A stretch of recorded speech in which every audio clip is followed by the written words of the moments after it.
Hi. Hello. Welcome.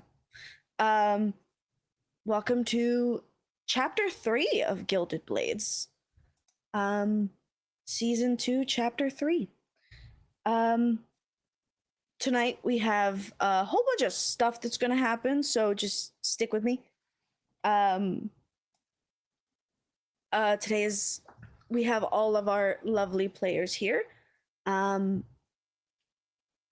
I'm going to start with Myriad. Go for it. Hi guys, I'm Myriad, or Miri, whatever you want to call me is fine. You can leave out the _X, that's a little weird. I stream here on twitch.tv/Myriad_X. I play a lot of cozy games, I play spooky games with the Ghoul Gang, and I am everywhere else playing various D&D, TTRPG games, including obviously here. Hello, and I play Euphemia de Vesmir. She is a elven wizard. She is not a mean person at all. She did not have a child torture another human being. That's not something that happened last session. No, you can't prove it. Goodbye. All right, fair enough. Sure. Furied. Hi, this is Fury Fate. I'm also a sometime streamer, longtime D&D player.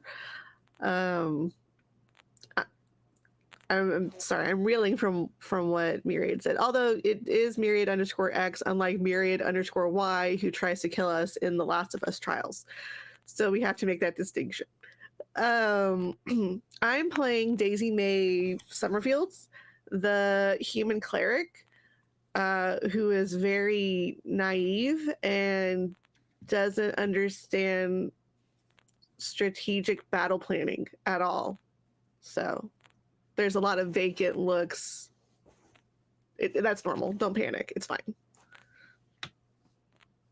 Okay. Fair enough. Valid. Ant. Yes, I'm AntDX1. You can find me twitch.tv/AntDX1. In the game, I played the great Lord Theoden Deverett, head of the Deverett family. I guess Lord of the Tout, and all sorts of other things. And yeah, that is me. Soon to be father. Soon to be father. Yes. Fair enough. Is that it? Theoden soon to be father, not Ant. Ant. Just to be clear. Yeah. Theoden.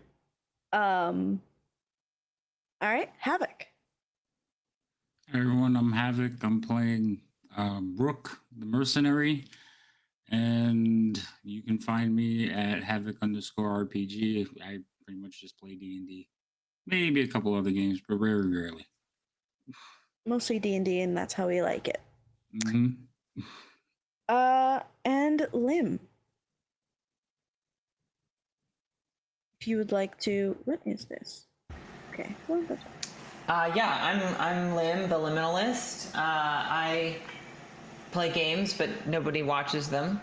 And I also play Cassius. He's a human paladin, nice guy, looking for beaches and looking to help save the nation from a sort of tyrannical and what's a good word for hates other religions? I don't know. Government. You can find me at theliminalist.net, which is kind of where I post some of my more finished artwork. And also Novachronum on Instagram. If you go to theliminalist.net, there's nothing to follow, but if you go there, you'll see that I drew this picture of Cass.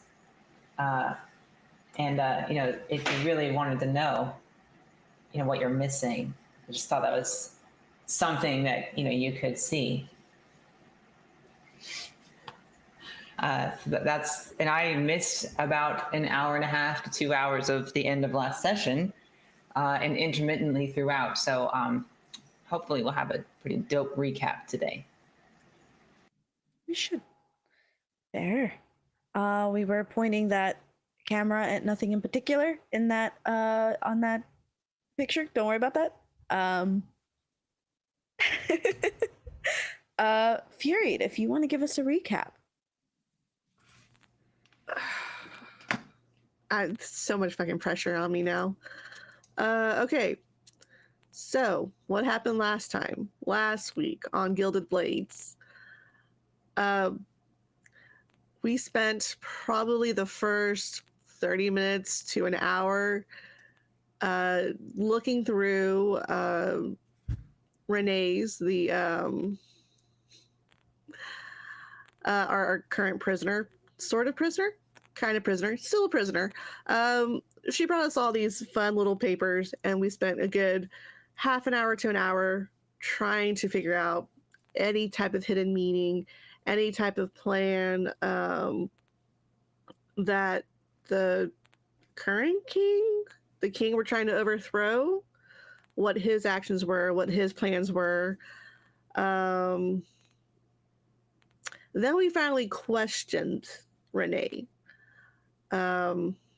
which Daisy May, kind of helped revive, and also started mending a few of the torn bits of clothing Renee was wearing. And unfortunately, there was a finger missing that I could not mend back to Renee because it was missing completely.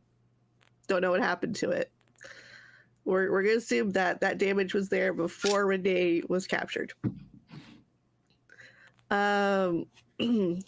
Renee gave us some vital information about movement of opposing troops, and that we need to probably get there ASAP, especially if we wanted to.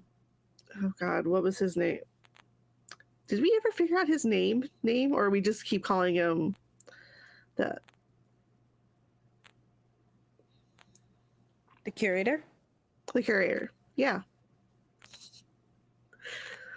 Y'all just call him the curator. Okay, just double checking to make sure that I wasn't missing that. I'm like, we just call him the curator, right? I don't know. Anyway, so the curator, we know where his location is within like the next 3 days. So now we're kind of marching out to go find him and hopefully take him out. However, Rook has taken a special interest in Renee because she knows some secrets that he desperately wants to uncover for himself, origin story stuff that Daisy May has no idea about any of it because she just got here and she's very new to the group. Was that it? That's pretty much it. That's pretty much all the main points that happened. We spent a long time looking at those papers and trying to figure out what the fuck that meant. When all we had to do was just talk to Renee. Yeah, y'all did that. Yeah. Although, to be fair, we didn't know if Renee was friendly or not friendly. And, somebody who's very squishy wanted to make sure Renee couldn't use magics or enchantments or a finger. And we had to get rid of those. All of it. Yeah. You're welcome. That's okay. That's okay. Yeah. It's okay. Yeah. That is the end of the recap. Theoden figured out that his wife was pregnant and that she had these books that everyone was looking for. Not just one, but 4. 4. I didn't want to give that away. I wanted Theoden to kind of talk about that since. Oh, okay. In case he was gonna tell us something more about it, but that's private. It's private. You don't know that yet. You don't even know he That's has true. them. None of us know it, especially Rook, whose life mission is to find this black leather-bound book. He does not know that there's 4. He just knows that it's a black leather-bound book, which I'm thinking maybe Daisy May will go to a bookstore and buy him a black leather-bound book. It's like, here you go, because you really wanted one. She was super interested in one. Yeah. That was a pretty good recap. Right now, well, that was a recap of last session. We are in this session. This session's name is Deep Wilderness, where secrets are kept. We're gonna open with I like the secret woods. this thin ice, Fury. Thin ice. Thin ice. I was just condensing it. It's Deep Wilderness where secrets are kept. That's what I said. And I'll cry if you correct me because it took me a long time. But sure. So it is just about early morning. About 5 a.m. You were told you had to be up quite early in order to get going and, make some headway. Rook, you've been watching all night. Is there anything that you do?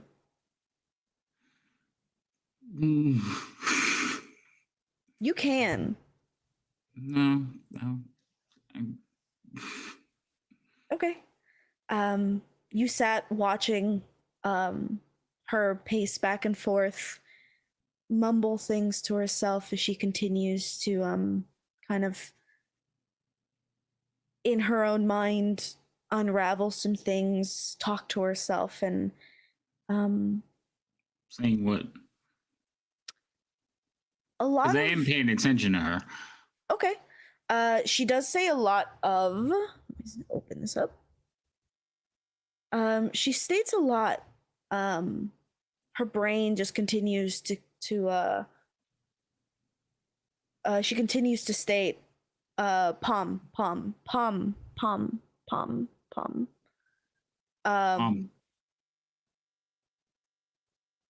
You ask her? Yeah. He looks to you. She looks to you and she goes, Curator. Is They'll the kill name me. that he's gonna kill you? Nobody's gonna kill you. You should We'll be see. safe here. I won't mention the finger. Yeah, she gets up close to you. You're kind of, I'll say you're on the other end of, other side of the bars. And she comes up to you and she kind of looks you up and down and goes, You want to kill me? No, I want you to help me. In fact, I'm probably the one person that will keep you alive at risk of death. We'll see. We will see. No, I'll be need safe you. here. Well, that's what they tell me. Just keep your hands in fist. If you get me a ruby, one ruby, I can protect myself, and I promise I will stay here and wait for your return. A ruby? I don't happen to have one of those on me, do I? But I would say that probably not. But I'll get you one. How's that going to protect you? Components.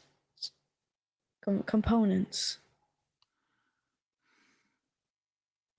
Listen, I really need you to be here when I get back. And I will be. But all you have to do is get me a ruby. Insight, please. You can roll insight. Watch me in the tower, right? Correct. Oh, I just rolled a 20. I didn't even roll insight. I was so excited. Hold on. I was gonna say, that is not correct. Yeah, something's wrong there. Hold on. Okay. You kind of look at her. She does seem like she can hold her own. She is like a big, she's a giant nerd, but it seems like something, like she's being honest with you. As much as you can tell, she's being honest. She doesn't want to die. And so she is just asking in order to protect herself. All right. Come on. Let's go find you a ruby. Yeah, so she'll like follow along. As you make your way to find a ruby. Anything else? Yeah, how long before you can do that thing with your eyes again? The thing that you tell me I can do. I might need a sleep or so, but that's about it. Mm. All right, we're in this place. We've been here for weeks. Where is there a ruby or jewelry or something? Is it like on the cutlery? Do I have to steal a kitchen knife? Here it's mostly sapphires, but like if you go into one of the rooms that was like fancy and assigned to you, you can just pry one out of a wall. That's what I figured. Yeah, I'm gonna go do that. I'll go find her a couple. Okay. Yeah, you go, you pry one out of a wall. Easy peasy. Anything else? That enough? She's holding. How many do you give her? Like 1, 2? I'll give her 2. She nods. Just about. Okay. Not that I don't trust you, but I'm gonna like grab her forehead and cast a spell on her. Okay. I'm not gonna tell her what it is. Okay. If you run, that's gonna let me find you. She kind of looks at you. You promise to protect me. I will. Don't betray me. I wasn't planning on it. Well, then I won't have to hurt you. We'll be fine. Just stay alive while I'm gone. I have to go find someone. I will make sure to stay alive. It is in my best interest too. right. Okay. You And that's stay it? here. Yeah, I'll just give her my room to stay out of the way. Okay. Yeah. As you start to leave, she like curtsies to you. And she shuts the door. I'll go wait for the rest of them. Okay. Theoden, Yes. you were up a lot of the night reading those books. Yes, I was. Um, Fascinating stuff. Fascinating. I would say that you fell asleep maybe around 3 in the morning. It's about 5:30 when you hear Khan kind of fidgeting about the room. And as you wake up, you see her with like a string on her back, and she's like pulling the corset top by herself, attempting to put it back on. Good morning. Can I help you with that? Yes, I didn't think it would be this hard to put on corsets again. It's my arms don't reach back there, so if you could please, thank you. Yes, that's fine. Although, of course, you will have to find someone and make do while I'm away. But yes, I will do that. Ant doesn't know how to tie these up, but I assume Theoden would. Theoden would know. Sure. Yeah, he ties her corset back up. It's looser than normal because obviously, Sure. as she starts to like clean up the countless papers that as you were talking and reading through things, she sat and wrote out your thoughts. Kind of closing ink pots and putting feathers back where they're supposed to be, pens, quills, kind of wiping down the table from ink. You know, there's a lot there, but it wasn't as bad as I was fearing. I mean, in a way, I'm a little bit happy that I'm fulfilling my father's wish for me, even though he wasn't a great man. At least that part seemed genuine and well-intentioned. Well, let us make sure that we keep our heads on straight. And Your father scared me, so it's really hard to think of him as good. I don't know that I think of him as good. He wasn't quite as scary for me, but I can see why that would be. Or he was scary, but in sort of a he's on my side kind of way. But I can see, yeah, I don't hope to be like him. I hope to be better. And I do hope to keep my head, although I do feel like I owe my compatriot at least the information we have concerning him in this. So I will probably try to give him that at some point on the road, which sort of brings me to a wish that maybe is more like my father than I love, but still important to me. If someone, whether that's a compatriot of mine or an enemy, were to, say, prevent me from seeing our first child, I would like you to do whatever. Use the entirety of our house's resources to make that person regret that. I hope that we go down in history as having improved the world in some way, and that people read about us long after our deaths. If mine happens here before I have a chance to see our child, then I hope that the history books actually depict the screams of whoever is responsible. Just Go ahead. literally everything you can if that happens. Kana comes up to you, her, clothes still on, as she fixes her corset, and she kind of holds your face in her hands, and she, darling, if anything happened to you, I would burn their house and then their body while they still breathe. Oh, good, we're on the same page. Yeah, there was a reason I loved you. But I can do that. Wait, you can do that? I can do a lot of things, Theoden. Well, I look forward to having many, many years to learn them. Come back. I'll do my best. And if your compatriots get in the way, they don't have to make it back.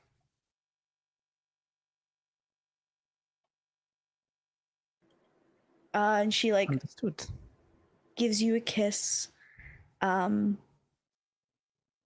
As she kind of takes off the necklace that she's wearing, and she kind of wraps it around your neck. As she starts to walk you to the door where you're about to leave. Anything else?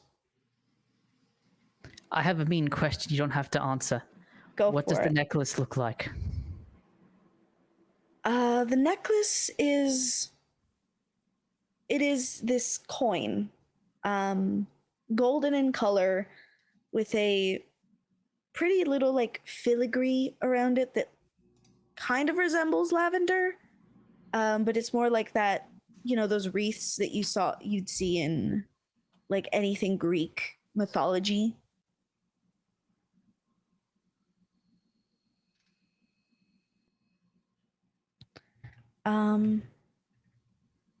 And on the inside is the head of a deer, the skull of a deer.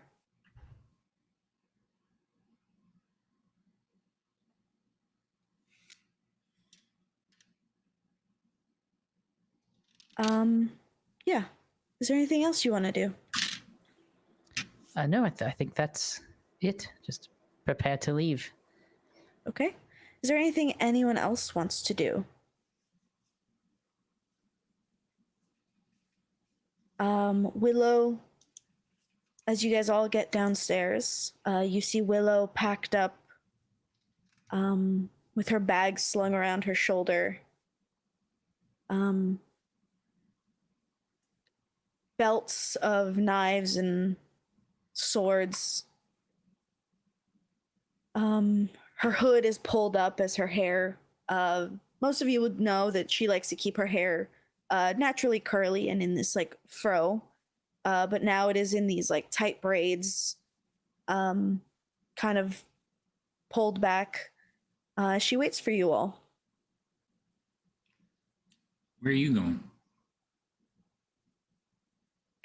Where my master orders me. Well, where my lord orders me. And that would be. With you. Oh, can't say. Under the blade is gonna hurt. She waits with you. There's a moment, Rook, where you guys are still waiting for everyone to come downstairs, and she kind of looks to you, worry in her eyes as she fidgets with her fingers. And if I start to lose it,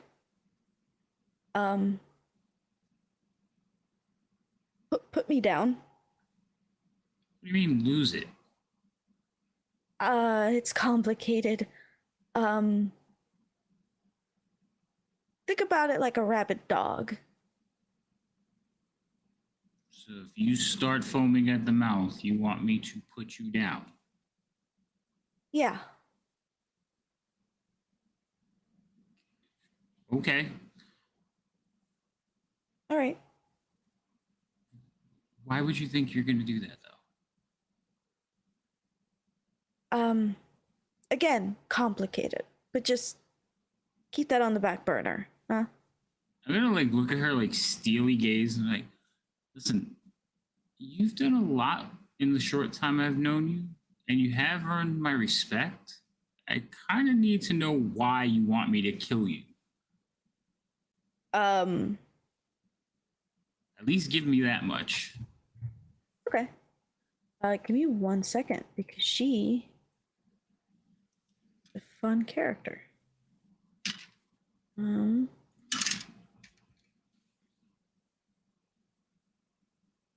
shit. Okay. I'm gonna need you to roll insight.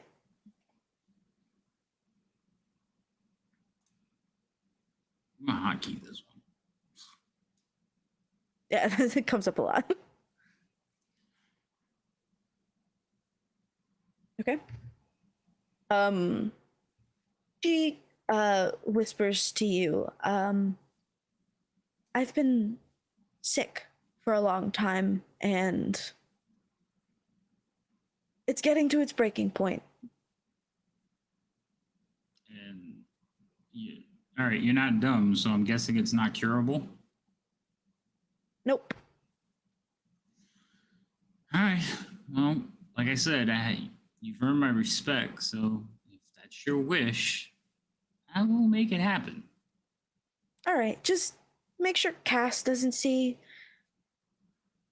What do you mean, Cass? Just, Cass. I knew it. No, not like that. No, I just, you guys kind of banter back and forth as she tries to deflect.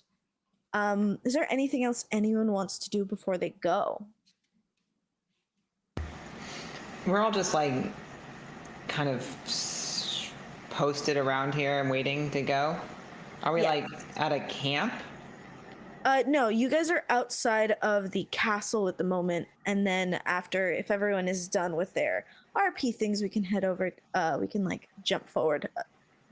It's just to give you guys the time if you want to say your goodbyes. I got no one to say goodbye to. Okay. This doesn't have to be an RP thing. I'm gonna go in and kiss my children before I leave. Okay. You do so. They're still asleep. It is 5 a.m. Cass, Bernard, groggy,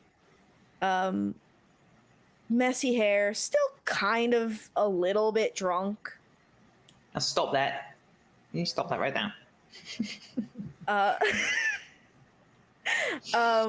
He kind of his shirt is kind of offset, and he like straightens it as he comes up to you. So make sure you don't die or anything. Yes, sir.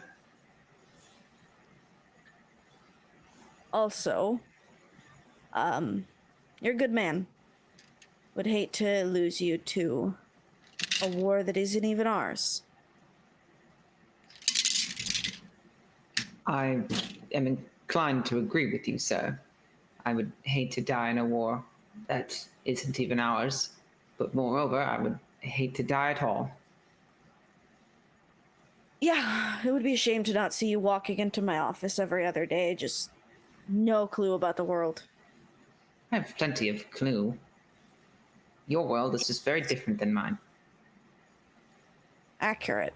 A bitch to navigate for sure. Are you going to be safe here?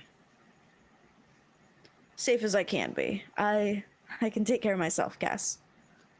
Well, I beg to differ. If you could do that, then you wouldn't have an entire retinue, would you? That's for formalities, I think. Oh, so I didn't have to be here at all then. Well, I'm glad that you are. Well, next time I'm asked to cross an entire ocean to act as your security guard, I will tell them what you've just told me. And that Bernard can handle himself. All right, just go, all right? All right. I've already spoken to a few guards. It'll be Jimothy and Clancy will be the ones to monitor you while I'm gone. All right, poor choice of name for that young boy, but sure.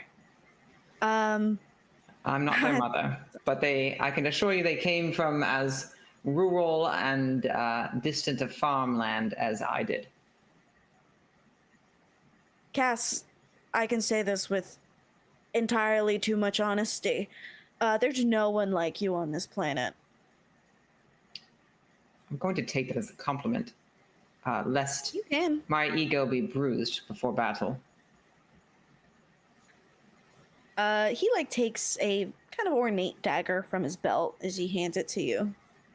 Call for help, scream, screech, yelp for help if you need it.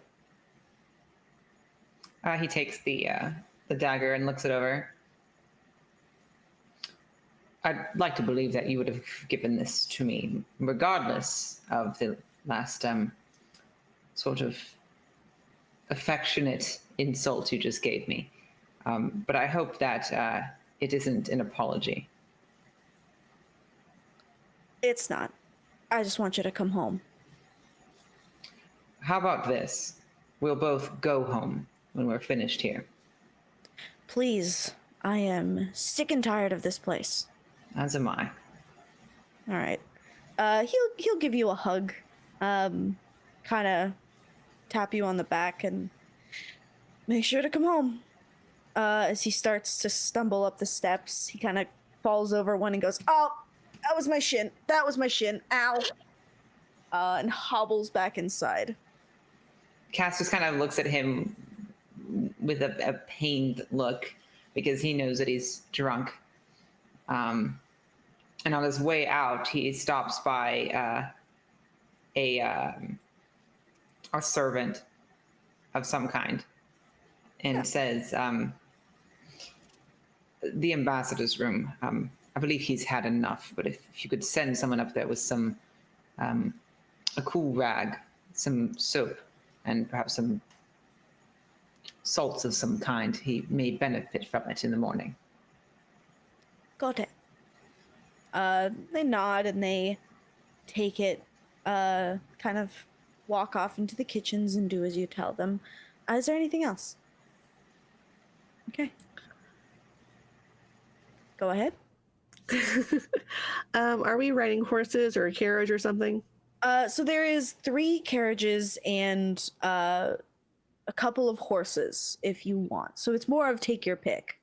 And one giant lizard. And one giant lizard. This is correct. 20 in. So Daisy May, walking past, seeing Bernard and Cass, and kind of blushing because Bernard, she'll come up to Lady Femia and so my lady, are you good for this journey? You gonna be okay and everything? What do you mean, dear? Well, I mean because of your you know, your condition. Euphemia is going to give Daisy May a bit of a sharp look. That's not going to be a problem in a couple of days.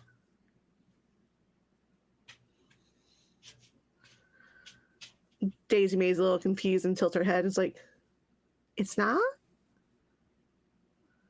Was that wrong? Daisy, Euphemia is going to sort of lean into Daisy and speaking in a hushed tone so that the others can't hear. I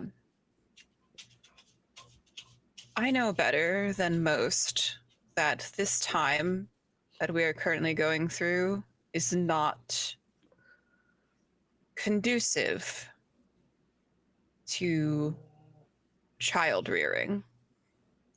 I have 5 children of my own currently. And she looks remorseful as she's saying this. I can't bring another one into this world until we have settled things here.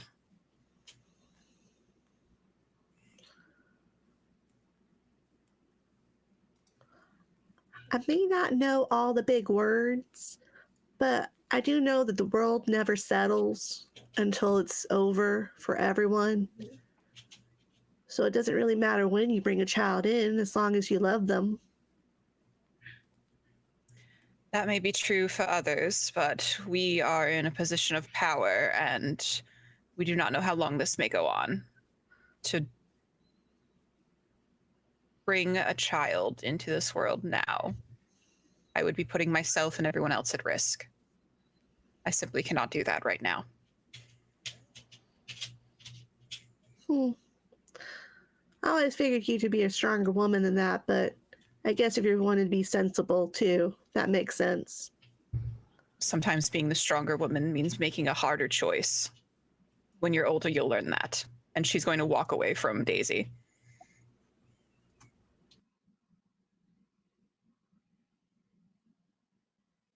Okay. That was spicy. Not in the good way. Good job, you guys. You made me real uncomfortable. Anything else anyone wants to do before we skip ahead? All right. You guys watch as your retinue kind of gets on their horses in the carriage. Not sure who's going where, but you have your pick. One of the carriages is taken up by a lot of gold. As you guys watch Willow kind of take a kind of spotted horse and kind of swing herself over and onto it. She kind of looks back at the castle. You guys begin making your way down this mountain, and the Horde, the home of the De Vestemere household, disappears. You all travel for what seems to be a couple of days. You move through back passageways, back roads. You do everything possible in order to not take main roads. And it takes about 3 days, 3 to 4 days, to get to the edge of Milange Grige. You guys are kind of looking at mountains still, but as you move a little bit past that, you start to smell the breeze of the ocean. And you see that you are kind of settled between the two. And it is about this time where your retinue stops. You guys rest for the day, and in the morning, you're awoken at around, I'd say maybe like 7 a.m. None of you have to keep watch because you guys are very important. And soldiers are up before you. You guys all wake up to the smell of cooking bacon. The smell of that, like, strong honey dipped bacon kind of makes its way into your tents. It's still pretty dark outside, surprisingly for being 7. It kind of looks like that, like dawn. It's not quite light outside, but it's not quite dark. You can navigate your way. So what do you guys do? You smell this bacon as you're waking up?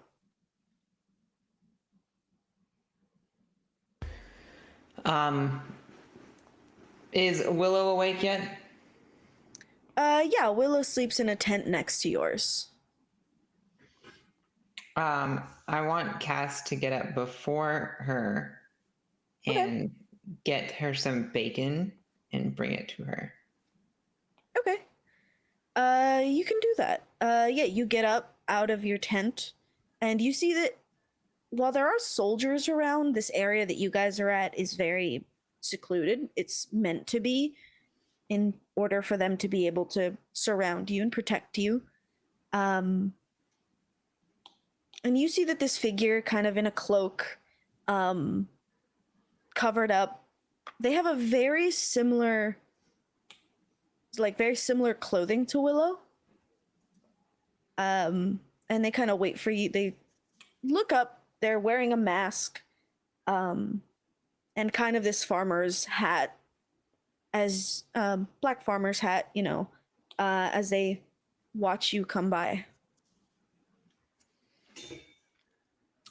Are they serving the bacon or is it just out? They're serving the bacon. Okay.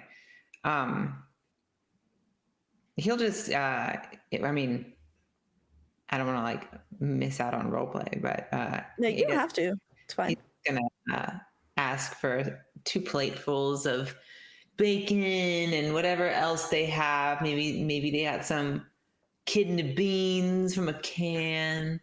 Yeah, they got beans, they got broccoli, they got bacon. Yeah, I'm gonna make a real nice plate, and he's gonna make it to where it's actually a smiley face, and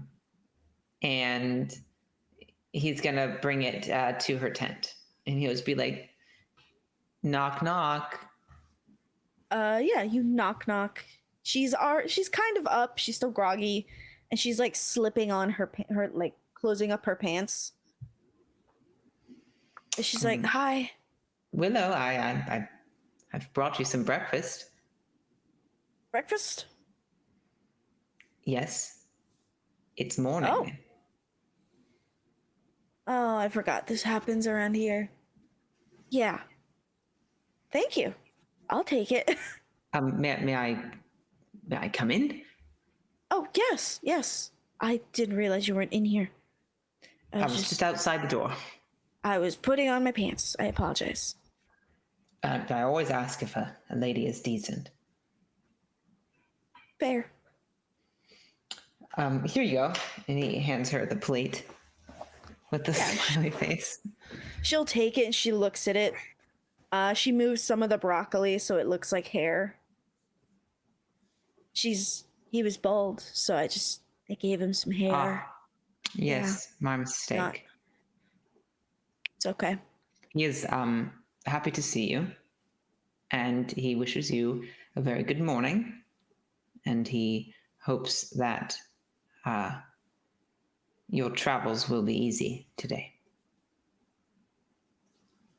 I am very grateful to him, and I'm very sad that I'm going to eat his face. So, Well, I'm sure he will forgive you. She like picks up a little thing of bacon and she like throws it into her mouth. She pulls out her prayer book and kind of tucks it into her belt. Oh, perhaps if you have time, we might just spend a few minutes reading some scripture before we go. Yeah, of course. She pulls out her book again, and they look kind of like prayer beads. She hands both of them to you as she starts to eat her breakfast. I think she would probably know that he always has his own. She's welcome to hand it to him, but I also think she'd probably know that he has his own. Yeah, no, she wants you to read from hers. Hers, okay. All right. I just want to make sure that was intentional. Yeah, then he'll take hers and in one hand, and then he has his plate in the other. So he'll probably have to sit down on a stool or something to put the plate. A man in plate mail with a plate. I'll say that there is a table. To put the plate on a table, and he'll sit down, clanking and clinking as he's oft to do. Okay. You guys can eat your breakfast, read some scripture. Is there anything else you want to do? I guess the only other thing that I want to do is I am curious if she has expressed any suspicious behavior, perhaps her mood, but he could be completely oblivious. I will say you can roll with advantage an insight into her. Roll it in the tower. Is that the icon in the bottom right there? Yes. The gray, okay. I will let you know what you roll. Do I drag it? Yes, you grab it and you drag it. There you go. Okay. All right. I don't know if you guys can't see that, so it's okay. So you can tell that she's become a lot more nervous when she's around you. Kind of fidgety. But for the most part, she has this like she still tries to hold on to this like pose of power and like poise. She still tries. It's just that sometimes you will see her like when you guys have been walking for a long time or riding for a while, you do see that her like shoulders slump and she kind of takes like deep breaths. And she begins to fidget more. A lot of her clothing has pick marks on it.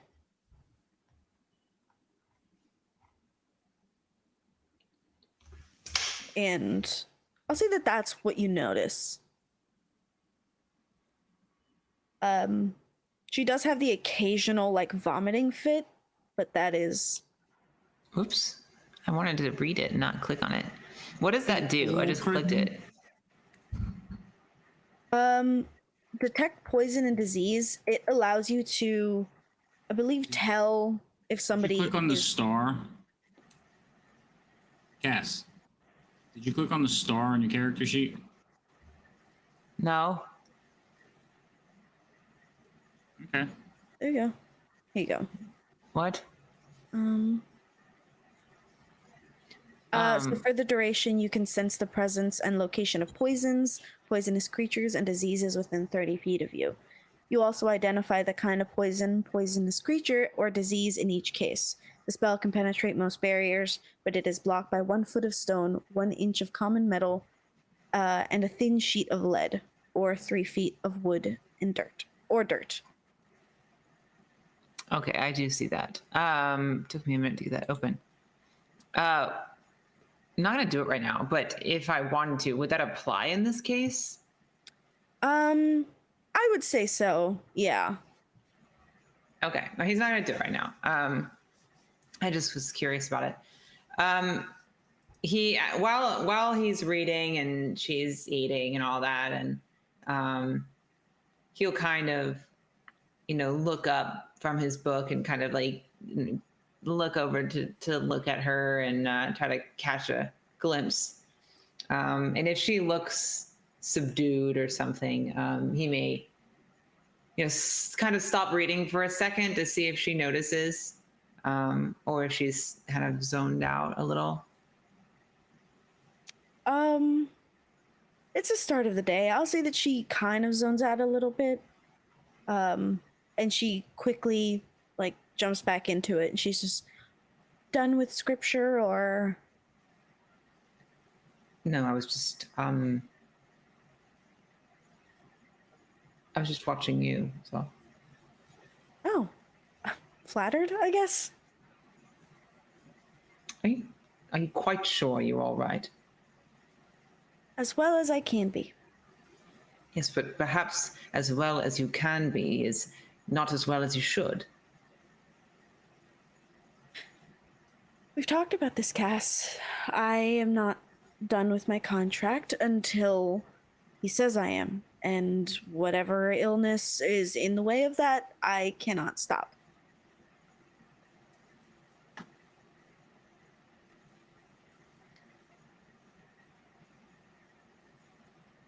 We're going to get you out of that contract, one way or another.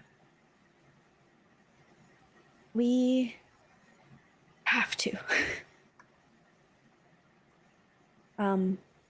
Keep reading. She kind of asks you and tries to deflect. He does as he's told. He's very obedient and respectful. So he'll go back to reading until it's time to go for the day. Okay. Rook, what do you do? So I would probably be like training, going through some sword moves, watching everybody while they get ready, and I'm probably gonna go get some food. If I see Cass and Willow, I'm just gonna like smile because I'm already suspicious of the two of them, and now they're sitting together. And did I see the happy face? No, he went into her tent. So you did see him grab 2 plates of food and go into Willow's tent. Okay, so I would find that amusing. Okay. I'm happy for Cass. I'm also concerned that I might have to kill his girlfriend, but that's all right. We'll see. Okay, so you just like training. There's a couple of dudes who seem like big and bulky enough to like spar with you if you wanted to. I'm not looking to spar with anybody. I'm just going to like basically my rituals. Okay, that's fine. So yeah, you can do that. You're left mostly alone till you start to smell bacon. Yeah, and then I'm gonna get hungry and be like, food. All right, training's over, and I'll go over and eat. Yeah, the person has this food kind of laid out, allowing anyone to grab anything. Daisy May. Daisy May probably would have been up helping cook. Because that feels like the most useful thing to do. Okay. You get up, and this person who's cooking, they kind of wave you off with the words mushroom. Mushroom? Did you want me to find some mushrooms? Okay, I think I can find those around here. I think. Possibly. I mean, And with that task, I mean, Daisy May is going to start wandering into the woods and look for mushrooms. Okay. You would have to go in the opposite direction or from where you came from. Okay. Because forward there is a line of guards not allowing anyone past there. Right. Um, and you are able to like pick a couple mushrooms, and if you come back and try to help, this person will wave you off and tell you to clean them. Oh, of course. Yeah. I mean, you can't eat them with all the dirt on them, although, the dirt's not really going to hurt you. But yeah, I can wipe them off. Okay.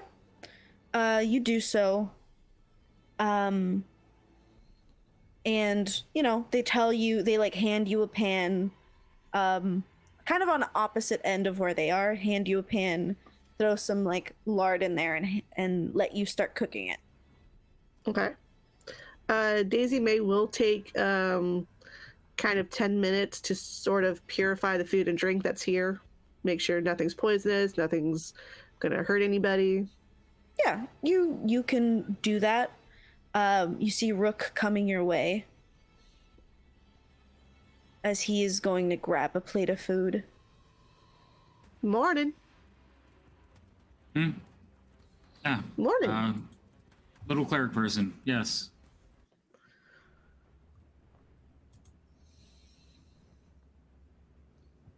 And then she goes back to cooking her mushrooms. Love that.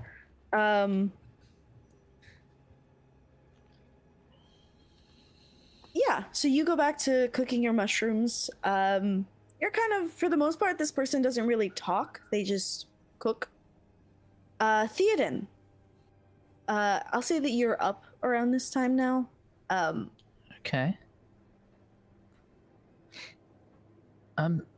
So I would like to get breakfast, and we're not in the really weird forest that's going to kill us if we wander off yet, are we? No, not yet. Okay, I would like to, unfortunately I can no longer see him, but I would like to send a message to Rook. I should have thought about what exactly I wanted the message to say. Could we talk in private? Could we talk in private before we set off today? You can reply to this message. Okay. You can send that.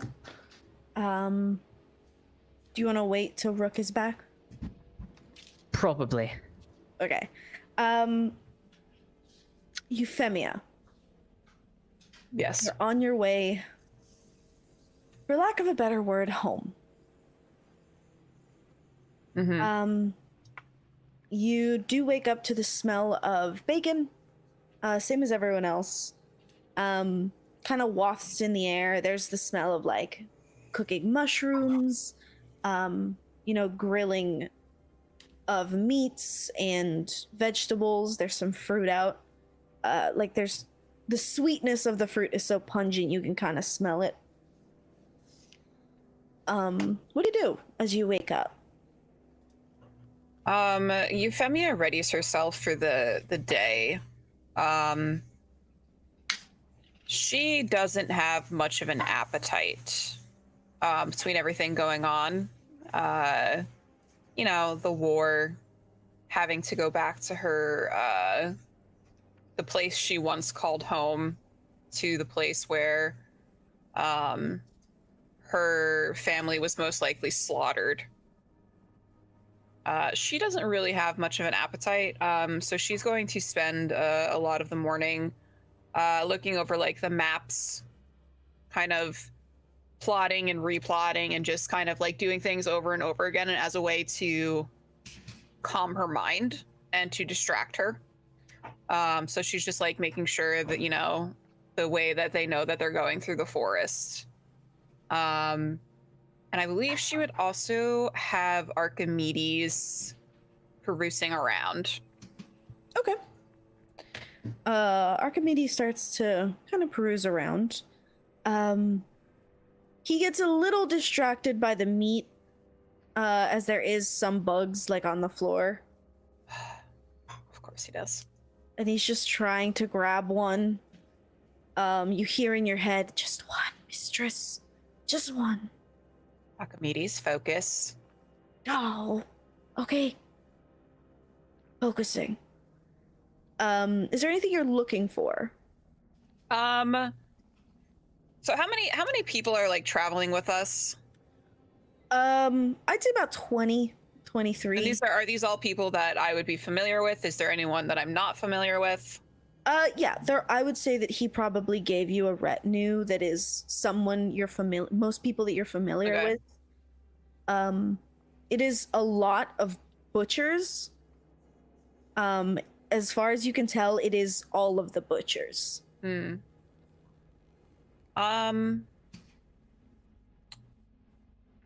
is unusual. I think I would have Archimedes sort of peruse around. Are we in like tents? Yeah, you guys are in like a little tent city. I would say I would have Archimedes peruse around Daisy May's tent and Rook and Theoden. Just like Okay. as like the morning comes, just have him sort of slither around, see if there's any sort of mumblings or anything like that as everyone's getting ready for the day. Daisy May, you see that she gets up pretty early. She starts to like cook. Rook gets up. He starts to kind of train on his own. Theoden is kind of just looking down at I would say he's looking down at a couple notes that he has.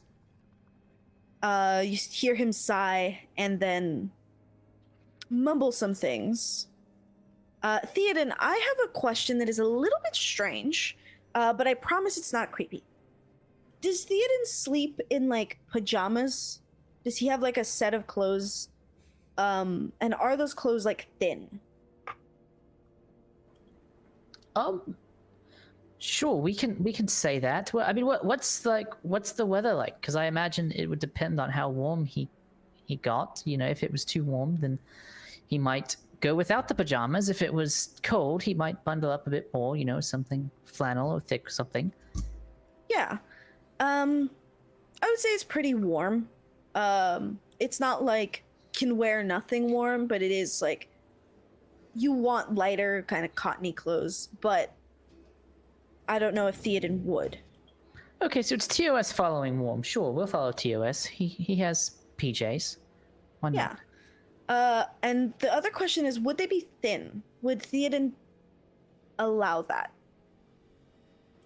What do you mean by thin? Let me message you real quick. Okay.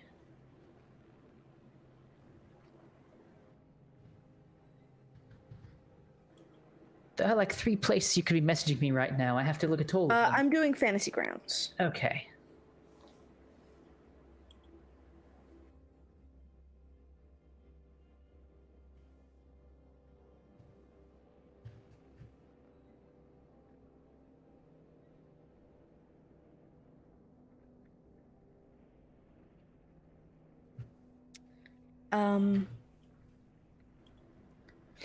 Yes, we could say so. Sure. Yes. Say that they are thin. Okay. Yeah.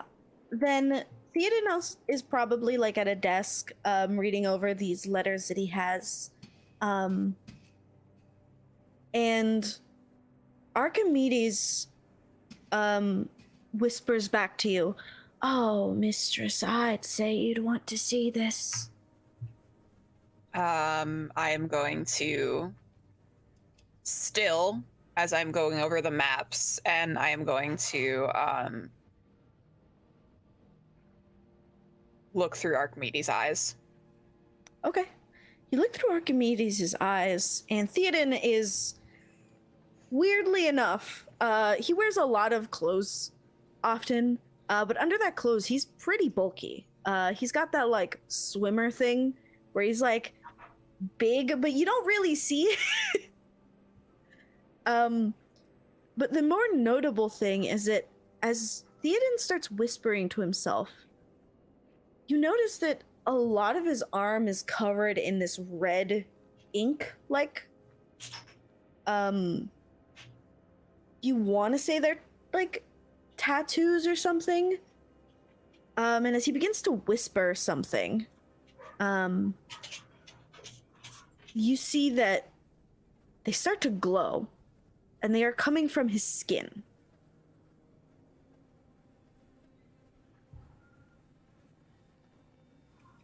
Would I be able to discern what kind of magic that is? I would say no, but only because he's just doing it. There isn't like a moment to recognize it. It's just. Can I see what kind of marks they are? Can Archimedes sneak closer? Archimedes can try to sneak closer. He will have to make a stealth check in the tower, and Ant, you will have to make a perception in the tower as well. I don't have a sheet for Archimedes. He's just a familiar, so let me just get that. You can just roll a d20 and I'll add it, because I don't know how to share this out. Shoot. It's my bad, I'm sorry. No, you're good. So if you just want to roll a d20, I can go with that. I'll be able to send it out to you, it's not letting me. Okay. Okay, so he gets a plus. Okay. Theoden, Yes. Kirsten, Archimedes rolled a 16. Mm-hmm. Or got a 16 overall. As he kind of starts to slither closer, Theoden, you hear the like shuffling of a couple of carpets. And you look down and you see this snake with like kind of glowing eyes. Do I recognize the snake? It is golden, and looks like a necklace that Euphemia wears on occasion. What is it doing exactly? It's just watching you. It like tries to slither closer, and that's when you heard it, and it stops.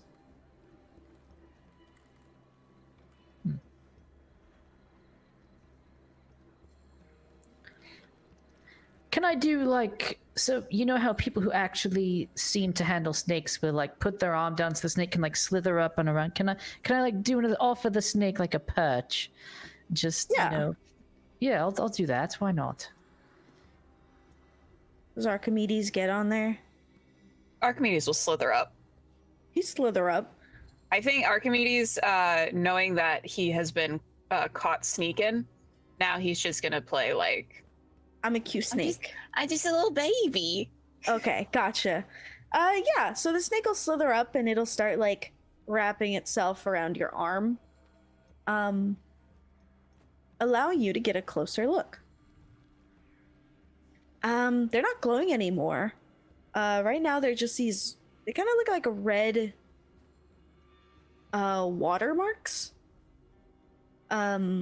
Like, you know when you have watercolor paint and it just kind of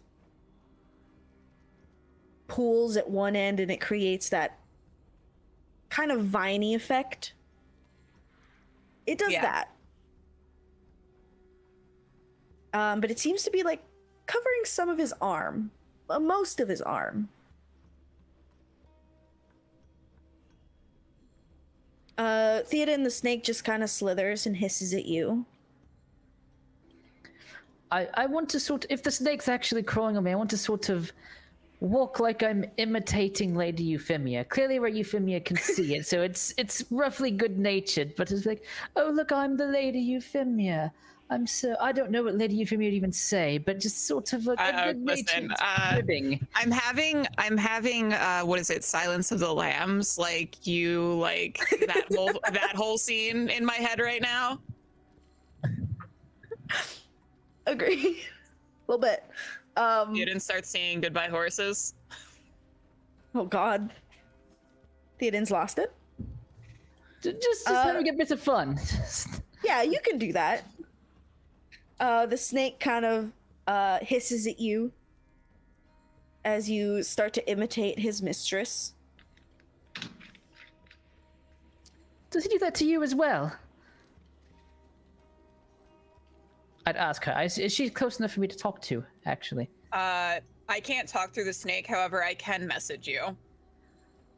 But I mean, I don't even know you're talking to the snake, but you, like, I'm addressing, if you're close enough, I'm addressing actual you. Oh no, I'm not close enough. I'm outside of your tent. Like not outside of your tent, but I'm in like my own tent, Yeah. Okay. which I imagine is fairly close by. Gotcha. Yeah. You hear in your head, no, he tends to stay fairly quiet with me. Oh my. Okay. So I wasn't aware. I thought he just wandered in. I wasn't aware that you were on board, so to speak. We're connected, you know. I mean, usually, but that's a very much more physical looking connection, usually. I'm just glad you weren't naked. That would have been impossibly awkward. I don't know, this feels pretty awkward. At least I would have broken the ice a little bit. Now you're just Morning, in my head. Aiden. I literally just imitated you, and I mean, I think it was a rather good imitation, honestly. You had the walk down. oh well, thank you. I'll curtsy to her, as her a little bit. I don't even know if she can see me, but I'll just do a curtsy. Why I can not? still see you. Yeah. Archimedes, kind of no longer interested in whatever's happening, starts to slither off of you. Euphemia, in your head, you hear him ask, "Now can I go for the roaches?" Yes, dear. Take your fill. He slithers away, and Theoden, as soon as he's on the ground, you see that he quickly makes his way out.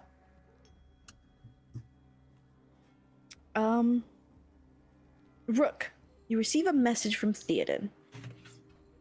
Theoden? Like in my head? Because if Yes. he's doing it too, I can't take this. Yes, like in your head. God damn it. Could we speak privately, please? Like, I'm gonna spin around like, oh no. He can do it too? You can reply to this message. Okay. Where? Meet me at the edge of camp. You can reply to this message.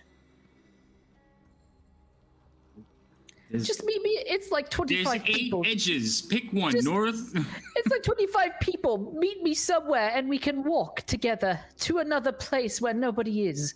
You can That's reply fine. to this message. While I'm listening to his message, I'm gonna walk to his tent and be like, what? Yeah. You can do that. Yeah, it's not hard. Is Daisy May audience to Rook talking to himself? Probably Yes. because I was close by. Yeah. So So I'm obviously, gonna look at him thinking he might be possessed by demons. No, they're gonna do it to you soon too. Watch, and I'm just gonna walk away. Demons. Demons. Demons. So while Theoden's talking, I walk into his tent. Okay. so are these tents soundproof, or should we go somewhere actually? So like Away? this. Can you hear me? What, like in person? Can you hear me? I do. Yeah, I could. Yes. No, they're not soundproof. What's wrong with Okay. you? Well, let's. How did you become a lord? Maybe they're magical tents. Maybe I have magical rich person tents that are soundproof just for this purpose, so that we can all have discussions as I'm though gonna we're walk in out. some sort of show where purpose is necessary. I will say there is some merit to him. You would have a soundproof war tent, but I think private tents are a different That was the thing. funniest shit I have ever heard. Okay, let us find a place outside of camp that we can go and have a discussion. I will let you know there is a kind of an alcove of a couple of rocks and things that you can go to. It kind of overlooks the sea. Oh. Not many Okay. people are near. lovely views. All right. So I guess we'll walk over to the alcove. So when'd you learn that trick? Learn might be a strong word. It sort of came to me. That's not Okay. that's not what I messaged you to discuss, though. I'm happy to discuss it. I think we're still trying to figure out all of that. But I was sort of wondering, this black book that you wanted, what were you hoping to learn from it? How to stop this war? Who may have slain my mother? How my father may have been involved? How my family may have been involved? Who architected the whole thing? Okay, well that is a lot. For the first part, I don't know that I know a lot, but I'm gonna stand up I've- and like take a step closer. Like, I what do you found mean you know? I think I found your book. Hold on, I need to roll dice because it's gonna be either really or give it to me.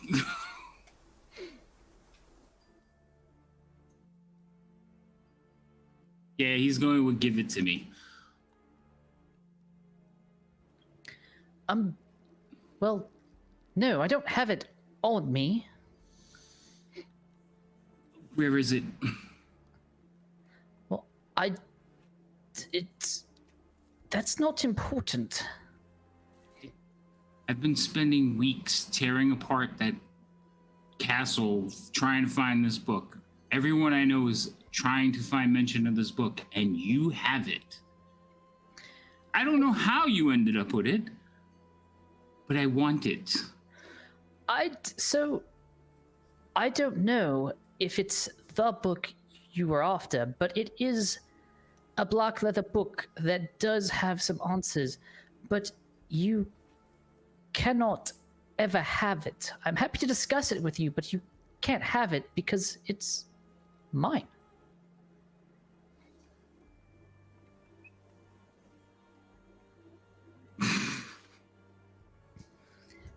I guess maybe let me. Well, So- let me roll that first. He's looking at you, and you can see like the flames like licking out from his lips. Okay, perhaps I should explain a bit more. My ego may be getting the best of me. The book that has at least some of the answers, or maybe the answers, I don't even know how reliable the narrator is. It's property of my house. It's my father's diary.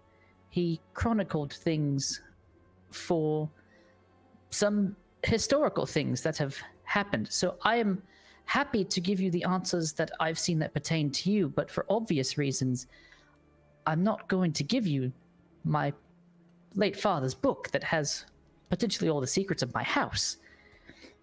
We actually found a few of them and looked through them, so I have some answers, but some I imagine we will know more later on.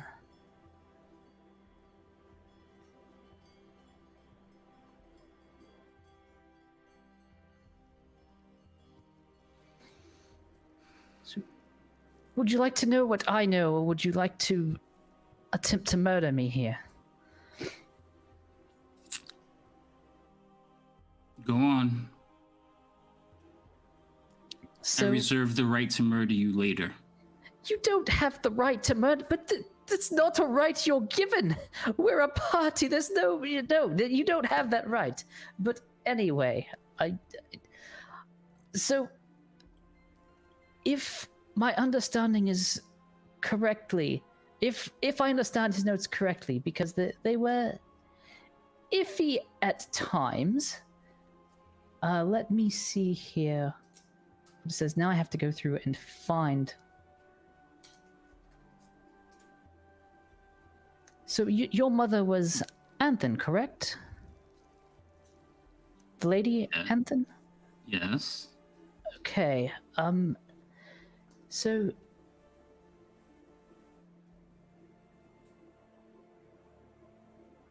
So if Well, first of all, I know who killed her and who caused her death. It About seems- this time, I'm going to like lose all composure and just snatch him by his neck. Theoden, would you let this happen? Not if I could help it. Okay. So now I have to ask Ant. Are you okay with this PvP? Because this might turn into that a little bit. Is that okay with you? That is fine, I suppose. Okay. Great. Now, So mind then- you, I know he knows stuff, so I don't want to kill him, but I want him to spit it out. So I'm not trying to kill him Okay. yet. Yes. So I'm gonna say that you're gonna have to make acrobatics, or like a dexterity thing, because he is gonna try to grab you. Rook, I'm gonna say you don't have an unarmed, I don't think. I do. Oh, you do. So you're just gonna roll Well, that. I should. Yeah, I have one. Okay. So it's you guys are not a just strength gonna check? have to- you want to pick him up? Yeah. I would say They're the same plus, Yeah, so it's it's not going to make fine. a difference. I would say strength then.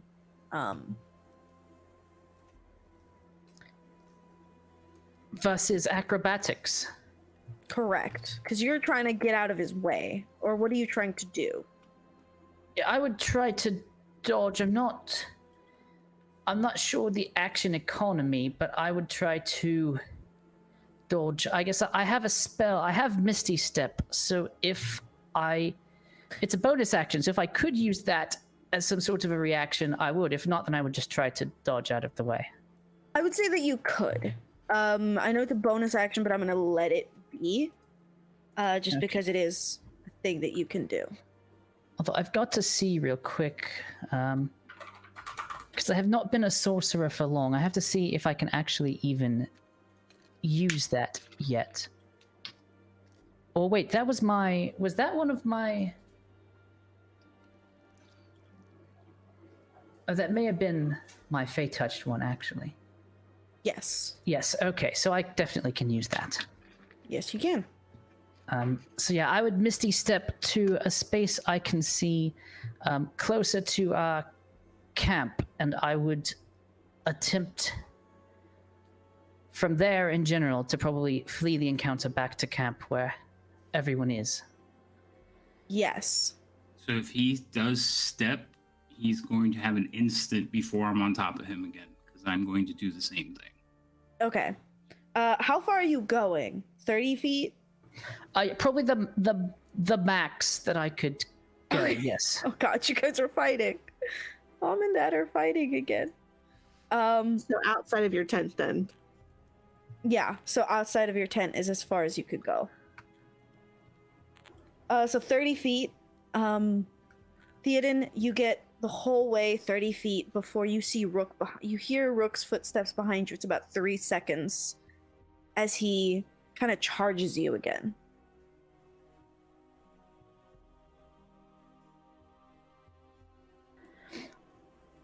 I would attempt to flee back to camp where everyone is. You do. I would say that you can get back to camp. Rook, you're in the middle of camp. Are you still charging him? Yeah, probably would not be thinking clearly at this point. Okay. In that case, both of you roll me initiative. It's not.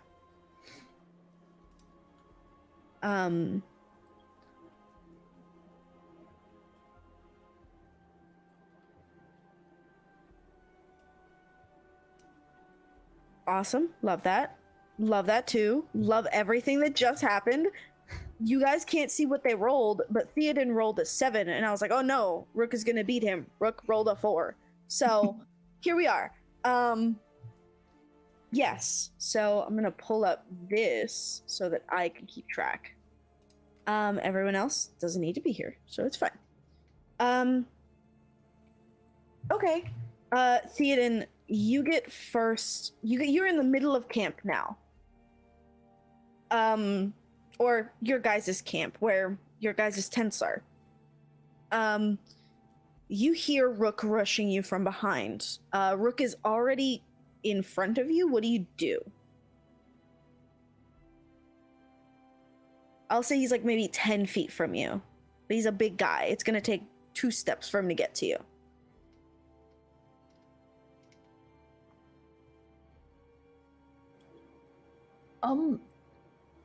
So if I have my full turn, then I can use an action to...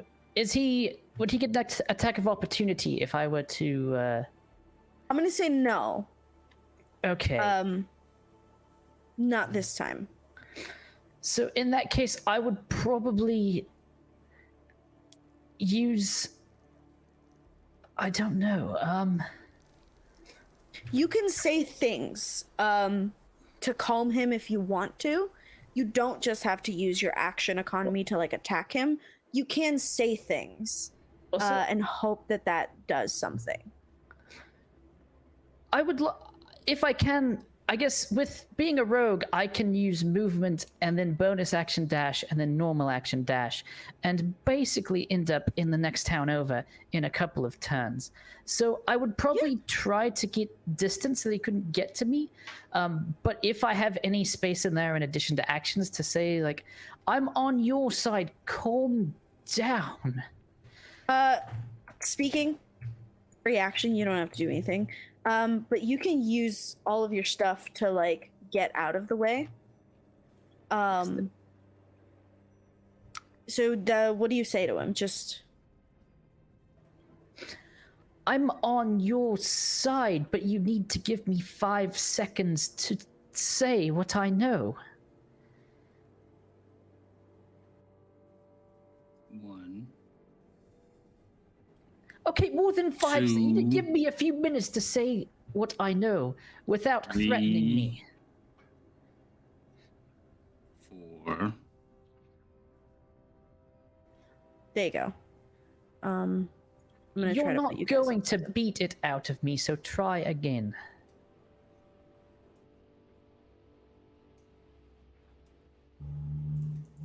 I just got a blank picture, like black. Yeah, I will. You should be able to get it now. If not, it's fine. It's just for you guys to see where you're at. Okay. Theoden. It's still Theoden's turn. That's all Theoden can do, correct? Yes, the triple dashes and the appeal to sanity, and I also just see a black screen at the moment. It's fine, yeah. I think it's just this thing that's not being cooperative. Hey Fury, really quick, what are her eye colors? Oh, hazel green. Okay, thank you. So cute. So cute. Yeah, so you okay, dashes, talk to him. Rook. Yes. You hear him talking to you. He said he'll tell you. You just have to calm down.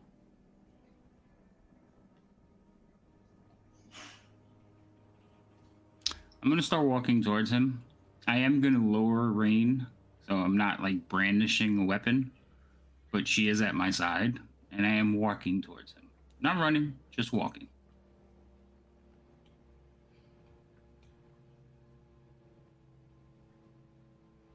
I can't hear you, Jay. You're muted. Okay, thank you. Yeah, it didn't work apparently. Yeah, so Theoden, he is coming closer to you. He's not holding his weapon anymore. You are in the middle of camp. I'll say kind of in front of where that person was like cooking. Kind of by themselves. Daisy May, you see this now. And I'll say that everyone else can hear Theoden telling Rook to calm down. Yeah, Cassius comes like crashing out of the tent. He doesn't get involved yet, but like he's there in a second. Okay. Yeah. You can peek your head out. You can see what's going on. Rook, what do you do? Do you say anything? Yes. So as I get closer to him, I'm just gonna be like, "You wait right there. I need him to make a wisdom save." Oh. Okay. I could force it on him if you want. That's fine. Go for it. I don't know why I rolled 2, but the first one was a failure. Yeah. Let me see why it gave him that. I may have double clicked it. Okay. So the first one was a failure. So he will be paralyzed as I walk towards him the rest of the way. Theoden, if your arms go numb, your legs go numb, it's not that you're gonna collapse, you just can't move. Okay. As Rook gets closer to you.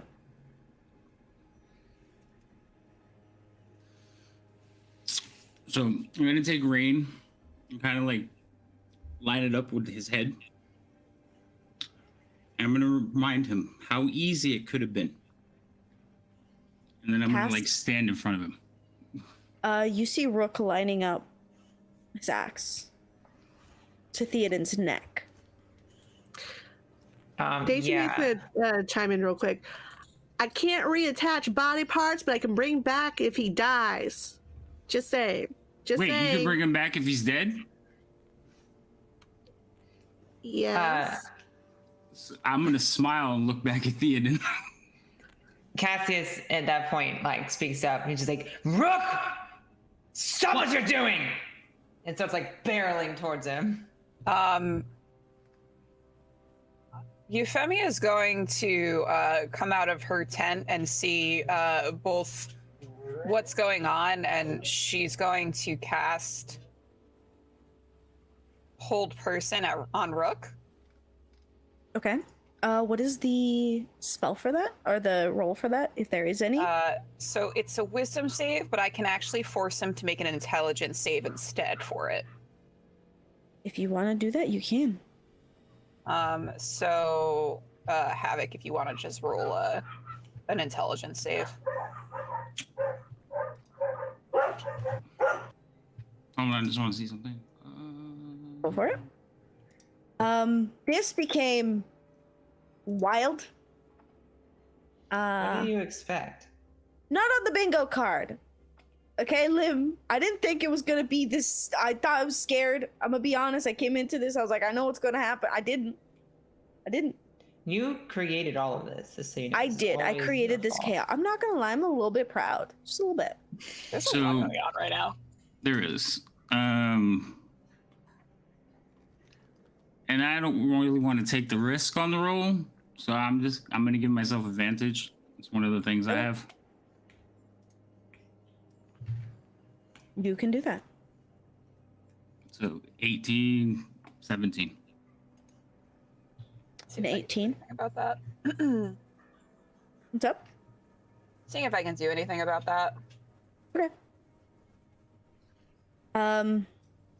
This got out of hand.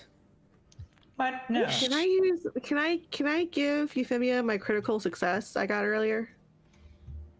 You could if you want to. I do. For the drama. You know what? No, you can't. I rescind what I said just now. All right. No, you guys can give them to each other if you want. I think I said that from the beginning. So I'm not going to change it now. Okay, So does then I give the Euphemia hold my person critical work? success to hold. The hold- Rook. Gotcha. The hold person works. Yeah. Well, there's no There's no attack roll. There's nothing to Oh, there roll is for a nothing critical. to It's a that's save, right. and I It's a gave save. myself the advantage. 18. So you can give it to her, but you can't use it yet. Yeah. Okay, never mind. You can hold on to it for another spell. You can or give it to take back. me. Seeing Rook shake off my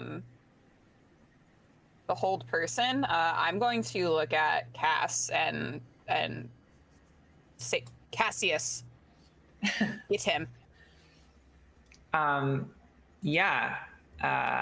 Cass is just gonna run at Rook and try to like fucking tackle him like a linebacker. Wait, so I am holding Rain. If he comes within 10 feet of me, I can stop him. What is Rain? Or glaive. Glaive. I have a sword, so what does that do? So before you can get within melee of me, I can hit you. So I get an attack because I pull. He has a range. Does that actually stop me or does it just hit me? If I hit you hard enough, it could stop you. You want to attack Cass? No, I don't. But I do want to stop him from getting to me. Here's the thing, Cass does not give a shit if you attack him. So, like, you can attack him, but he's going to keep coming. So that's why I was asking, does an attack forcibly stop him? No. Or can I keep going? Not yet. That's next level. I would say in this scenario, no. Then yeah, you can. Then if he's got a glaive out and he's wielding it, then yeah, I'll pull my sword out and run at him, and I do not care if I get attacked. All right, make the attack, Rook. Boy, you making enemies left and right. You are your father's son. God damn. All right. This is gonna suck. I feel like this is the only time I've ever seen a party TPK themselves. I didn't even do nothing. Why are you making me do this? Nobody's making you do You did anything, it sir. yourself. I haven't killed anyone yet, and everyone's attacking me. Uh, I didn't attack you. I just tried to get you to stop attacking Theoden.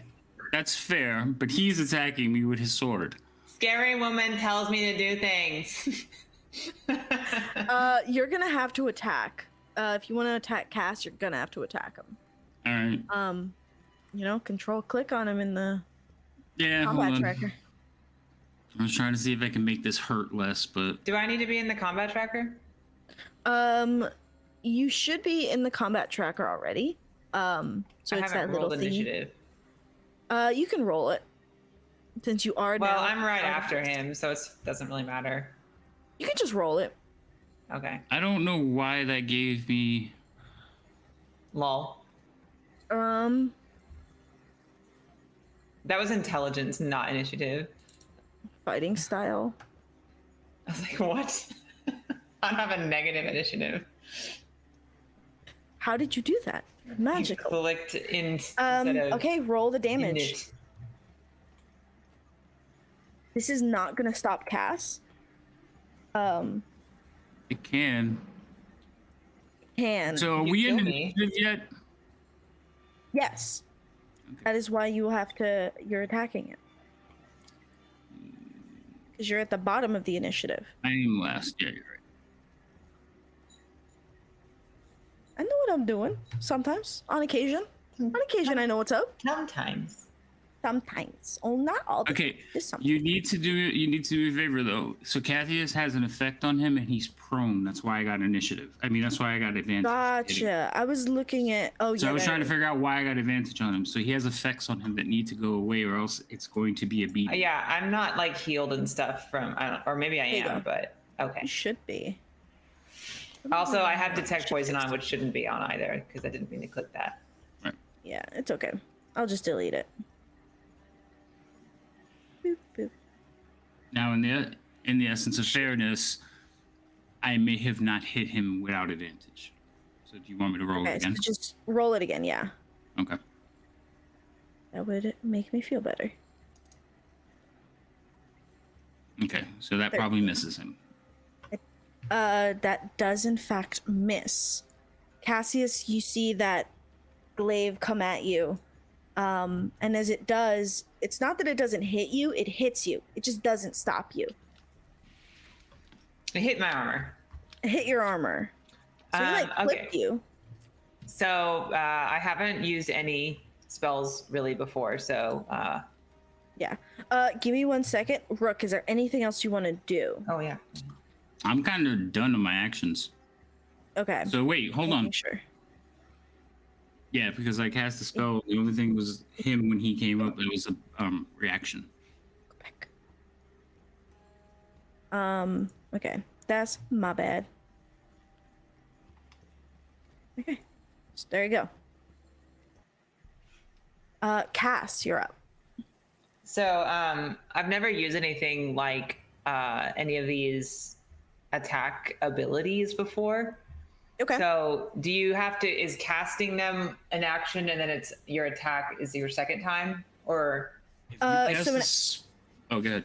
like there's these different smite ones, there's all this stuff. So smites work as if you're gonna hit him, you can cast those to hit him.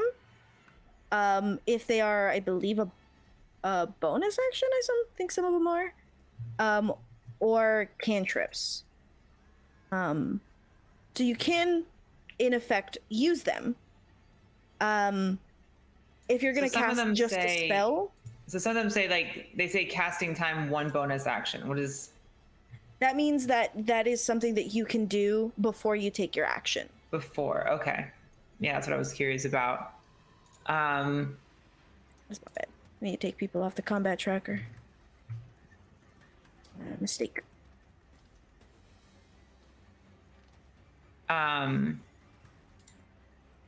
Yeah, then I don't know why my screen looks so weird. So what are you trying to do, Cass? Is all I'm gonna ask. Do you want to do damage to him? Do you want to like knock him on his ass? I basically want to like knock him back. And I want to say there was something I read. Okay. You do have, I believe you have, I have a fighting. grapple. Yeah, so you can grab him. So you can grab him, so you can grapple him. It won't hit him, but it will kind of stop him. Yeah, you know what? I like my intimate wrestling with my bro. So so yeah, let's Love that. oh, here we go, a second.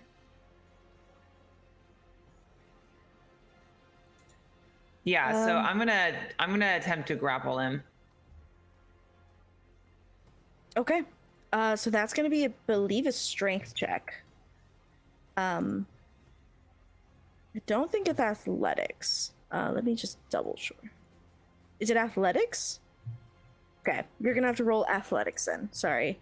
My DM screen is glitching and I can't see everything. Where is that? So it's in your The skills skill? tab. Okay. Yeah.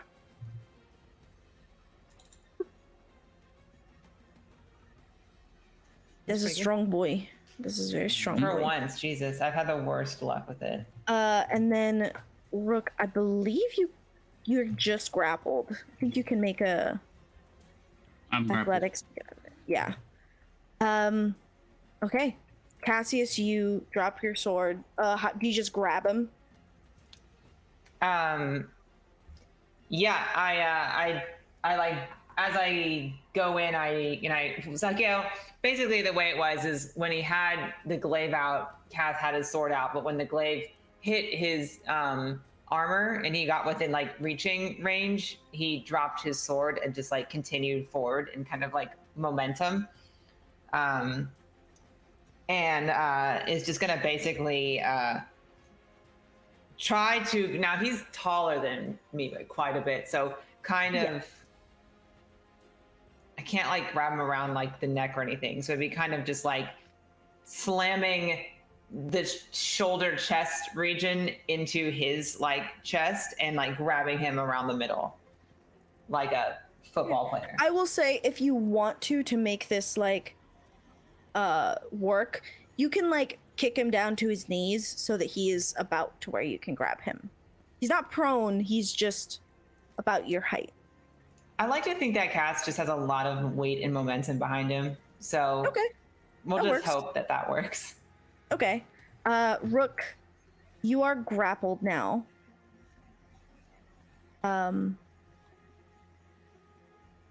So, what do you do?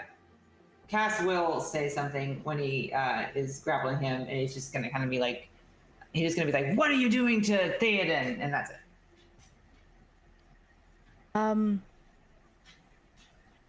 Both people are grappled. I'm gonna say tentatively we are out of combat. So if you want to talk to each other, you can. He has the books. Or the book. He said there was more in them.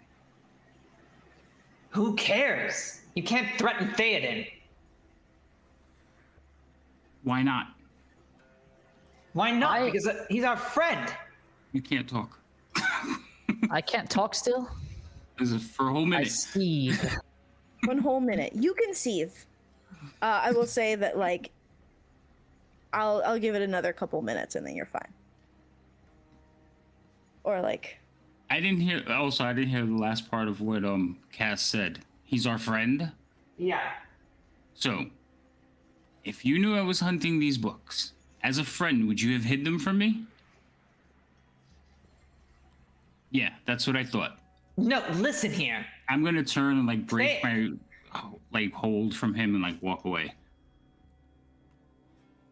I'll let him go. Okay, you let him go. He walks fine. away. I will say, Theoden, you come out of it. You are no longer paralyzed. Theoden, what the hell just happened? It's a good question. I mean, the great lord of House Deverett was just threatened and then assaulted for no reason. This He says you man- have a book, Theoden. I have no book, Who cares about the bloody book? You can't just assault someone. which is a fair point that I'm getting to. This man should be arrested and taken back to the Tout or the Stow or wherever to face a trial for assaulting me. It is unacceptable to do that to the great lord of House Deverett or to any great lord. Cass just nods. I do not know how I could travel with him further if this is how he's going to treat me.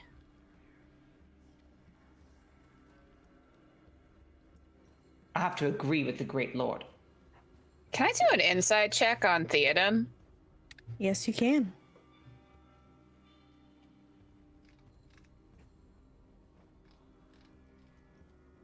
I don't know shit.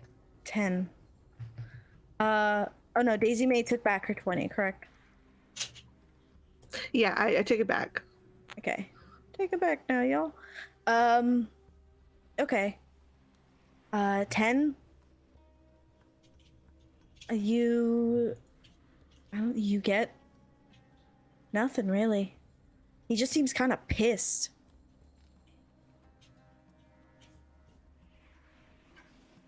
What I found while looking through my father's coincidentally black leather-bound diary that is the property of House Deverett were things concerning him that my father made note of that might have been whatever his crazy prophecy said that book was. I was not hiding anything. I reached out to him to provide him answers to his questions, or the best that I could. And his response was to threaten the diary of my late father, property of the Deverett house, and when I would not immediately capitulate to his demands, to assault me and attempt to kill me and restrain me with magical means. He should be bound, and we should take him back immediately to the Stow to face trial and possibly execution.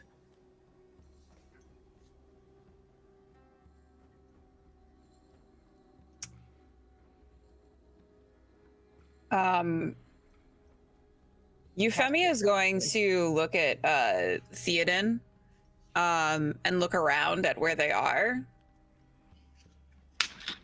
Theoden, I don't know if you realize this, but we are at war right now, and we are in the middle of quite a time strain mission. We cannot simply take someone back to the stow or the tout at this moment. And do you He think... will be dealt with later.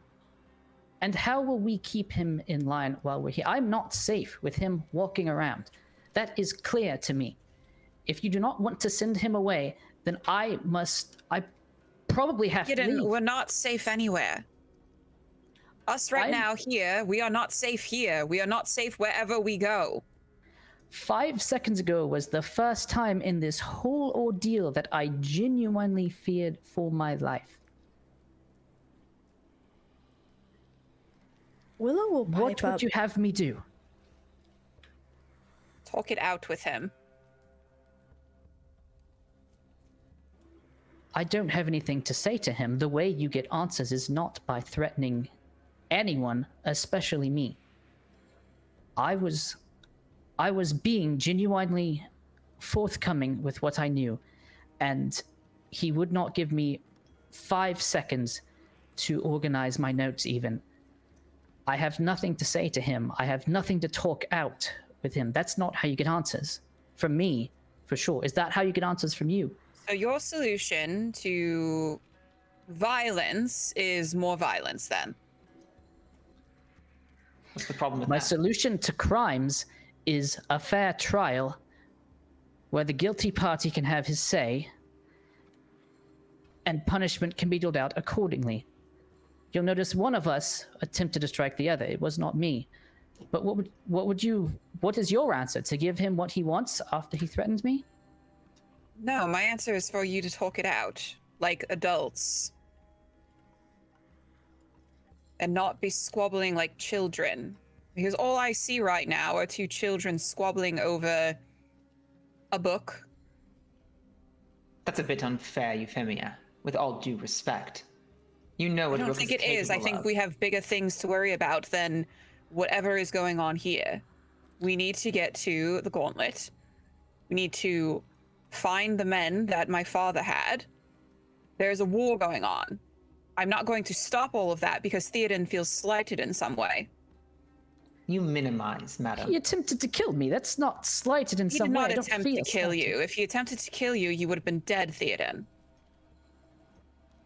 I'm not sure that's entirely true. You all did a pretty good job of stopping him. Perhaps I ought to go speak to him. But I agree the two should be kept apart. Willow will pipe up. I can muzzle him for a time, if needed. No, Willow, you needn't do anything. He's not a dog, Willow. Don't worry about it.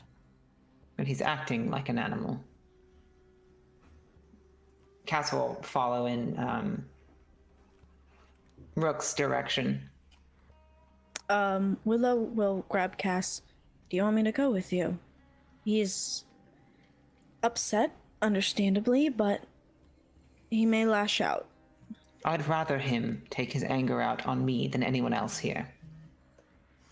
Okay. I will deal with Theoden and start the party on our quest to Milange Grish. I'm going to go over to Theoden and sort of help him brush himself off. Theoden, I don't want you to be angry with me, but there are bigger things that we have to worry about right now. I just want to get back to my wife and my child, and I don't feel confident I can do that with him here.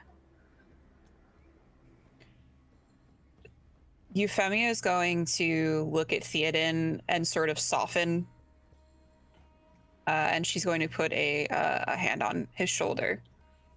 Trust me, I know exactly how you feel. And we will talk to Rook. We will get this sorted out. He has been a great friend to us in the past. He's obviously going through something right now, and we need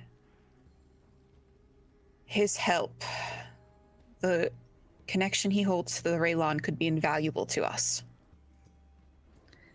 And instead of burying the information I had for him, which I could have done and peacefully walked here, I attempted to reach out to him and give him the information he sought, and I did not even have 5 seconds to get it out of my mouth before he assaulted me.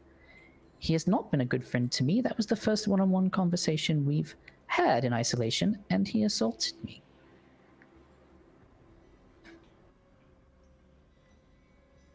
I don't know what I can do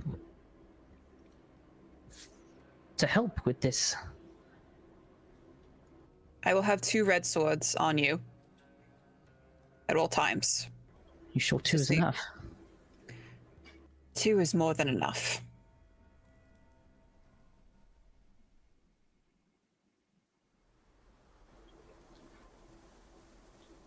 Okay. I'm sorry, Theoden. I don't mean to be harsh, but there's a war going on. We can't have infighting right now. It's going to break us apart.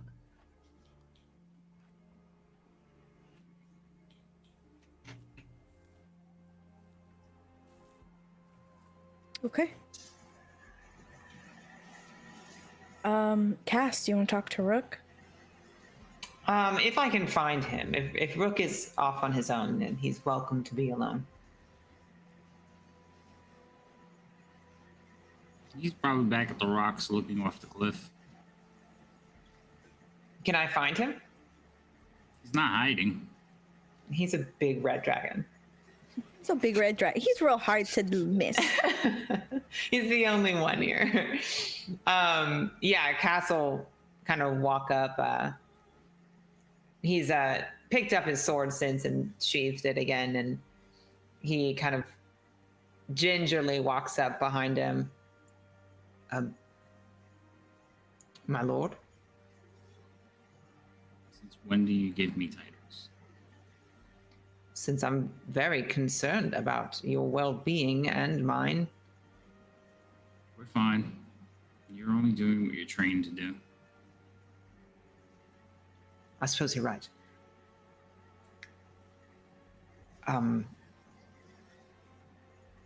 Theoden is not well. I think we're going to need some assurances that an outburst like that is not likely to happen again. You know that my word is my bond. I can't give you that word. He knows. What does he know? Who may be responsible for killing my mother? How my family's involved? A key to stopping this war? He just doesn't know what he's looking for. And I don't have time to wait for him to sort it out. You're certain this book is the one that you need? I'm gonna touch the amulet on my chest and be like, yeah, I am. Then his duty as a leading house in this war is to surrender that book to all of us as a resource, no? Not to you, to everyone. I'm not trying to hide the fact that I've been looking for it. I trusted all of you. He wasn't How long sure has he that had book- it? How he many wasn't people have even- died while he's had that book, Cass? It doesn't matter. It doesn't matter because he came to you with it. And would attacking him get that information to you 5 seconds sooner even matter? If it takes him half an hour to spit it out, does it matter? Yes, I've been looking for that book for years. I've been looking for this information for years. It I is part of understand. who I am. It Yes, may I be saw it that frustrating. close and I may have succumbed to baser instincts, but he's fine. I did not harm him at all. May scared and ruffled his feathers. Poor Lord Theoden. Cass can't help but smile a little bit. I think you did a little more ruffling than that. He's He's very cross about it. If you could apologize. I will not. Rook, please. For the sake of this entire blasted war, do apologize to the man. I swear, no one will think less of you for it. They'll think more of you. Yes, I'm not gonna lie. I'm not sorry. I didn't hurt him. I may have scared him. You don't have to be sorry, Rook. Just say you're sorry. That's It's a lie. politics. It's lying. It's politics. I That's why I don't do politics. this. That's why I'm Neither do standing I. here with you. Then challenge him to a duel and kill him and be done with it. You think that will get you any further? No, I need him alive. That's how I know I wasn't going to kill him. Then apologize. You apologize. To who? To you? No, to him. For what? The same thing you want me to apologize. Tell him it All was right. from me. Go be political. No, I will apologize at the same time as you if we both apologize at the same time. No, It's a compromise. That's I did politics. compromise. I let you go lie to him on our behalf. Are you incapable of lying and deceit? I think not. It's against my nature, yes. It's against my nature. But you asked me to do it. Because you wronged him. You assaulted him. What are we calling an assault? He He has no bruises. He ran off. I had to stop him. You used some manner of incantation on him. Whether it That was wasn't me. physical.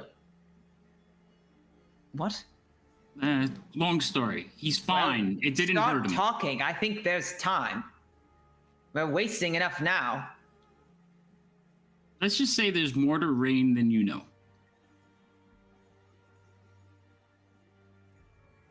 Maybe Rain should apologize. Fine. Tell him Rain apologizes. Fine. Okay, then it's agreed. Okay, but you're going to let him explain what it is he was going to explain and not assault him next time. Or your weapon. Fine.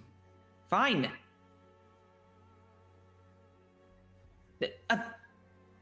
What? You got what you wanted. You're still upset. I'm not upset. I just. Are we going, or are you going to keep staring off at this cliff?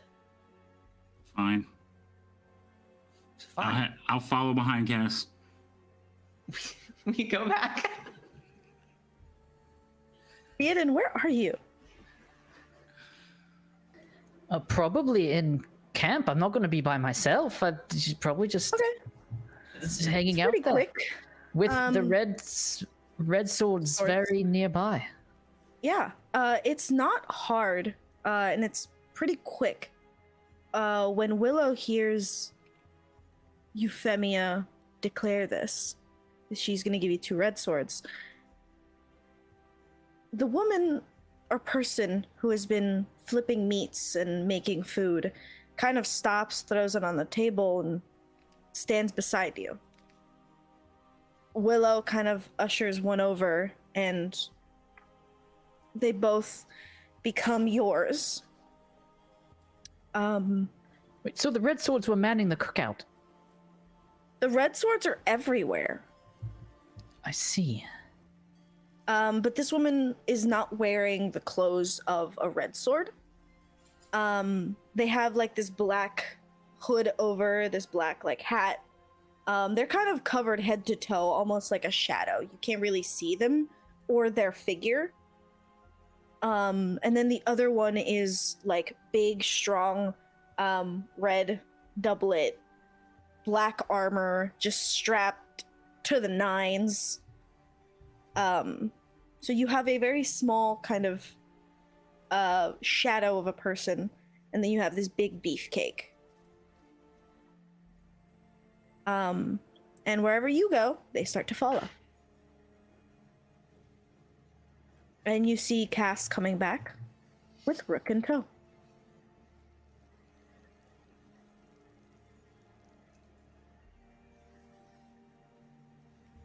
My lord, great lord Theoden, I am here on behalf of Rook's weapon and Rook to apologize for the inappropriate behavior. And that Rook is calmer now and would wish to speak with civility. Should you accept this apology, it would be my great honor to present him to you again.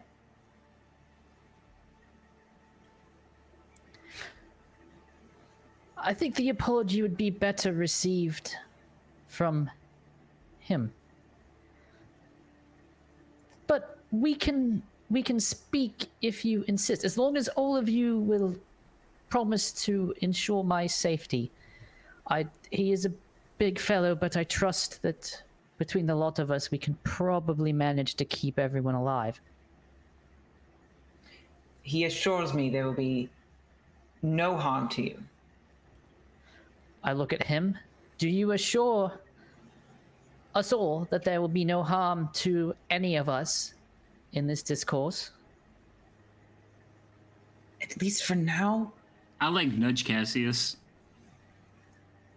You wanted to be a mouthpiece. Go ahead. I didn't. You put me in this position. Well then, go on. Regrettably, great lord, it is against his principles to lie. And so he has asked me to be only honest, and that he cannot guarantee that no one will sustain any harm at all in any given circumstance. But that the sooner... Willow will stop you with, like, putting her hand on your mouth. Cass, shut the fuck up. Euphemia is just behind Theoden, just like head and like her hands just shaking, like a total break in her normal composure. I'm just behind Cassius, like, you're really bad at this. Willow will look at Rook. You are a grown man. Act like it. You had your best friend come and apologize to a man that you paralyzed and subsequently put your glaive up to his neck? That's how you act? You're an idiot. All of you are idiots. Just apologize. You were in the wrong. It's fine. People can be in the wrong. Theo, I don't know what to tell you, guy. It sucks. You're in the middle of a war. You're politicking. You're gonna be threatened once or twice. That's just part of it. That's just part of this whole deal. And I promised your wife I would keep you alive. It's supposed so to I be will my keep you alive. enemies that are threatening me. I was good with that. I signed up for that. I don't want to go to sleep next to the person who's threatened me. In the same camp. Cass, you're all giving me a headache. All of you are giving me a headache. Handle what? They need to one of them needs to apologize, and the other one just needs to stop threatening the other one with execution. I'm gonna take a walk, and I'm going to make sure that we are going to be able to get through this fucking forest without dying, getting eaten by some mutated monsters, while you two figure out how to apologize to each other. Do I need to get puppets to teach you how to do that? Fine. Theoden, I was kind of looking forward to the puppets. I'm sorry. I didn't kill you. You're sorry you didn't kill me. I said the didn't kill you part really low. Only Cass would have heard it. It's hard to whisper at the mic. Is there a lip reading check? Since you said it to the party, is there a lip reading check? I don't have lips. He doesn't have lips. Not a point. Okay. He does. I'm sorry, that's true. It just looked like a flapping bird, really. I would say, give me a perception. Rook, give me a I don't know, deception or stealth. I don't take. I'm not good at any of those. Well, then you shouldn't have said it. I'm not rolling. I will remind you, Theo, you do still have stuff from the last time.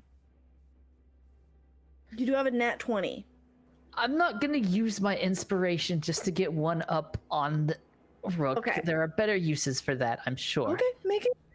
All right, so I have Okay. deception, which is +2.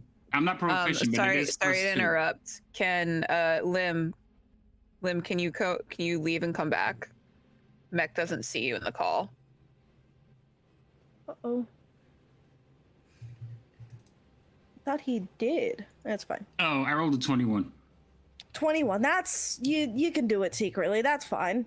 Theoden, you don't hear it. Sorry. No, it's fine.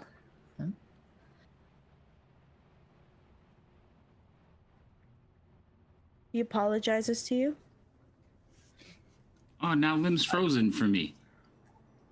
Oh, no, there you go. Oh, right there. Oh, okay. Okay, they're gone. They disappeared for me. Yeah, me and The me one too. thing Yeah, Rook you- and I agree on. You guys have is been that Lim is dropping not out visible. for me for a few minutes, but you're all back now. Oh, Okay, there you go. okay. There we are. Yay. Everyone's back. Okay. Yippee! Okay. Actually, don't think that's me. I think that's our host here, because you guys were doing weird stuff too. Yeah, it Oh, could yeah. be.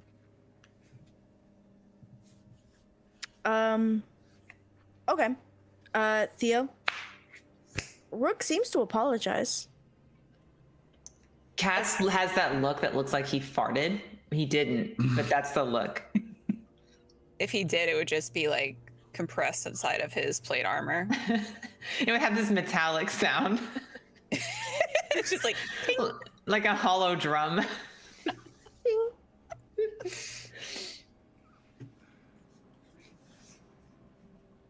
Are I- you okay now? That sort of depends.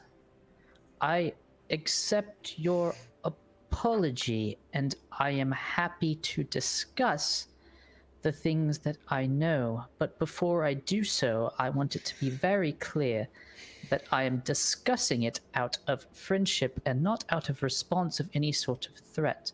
The way you get something from me, or from any Great Lord, I'm guessing, is not threatening them, is by entering into discourse. Do you understand that threatening me, assaulting me, doing any of that will not have any positive impact for you on what I do or do not share with you?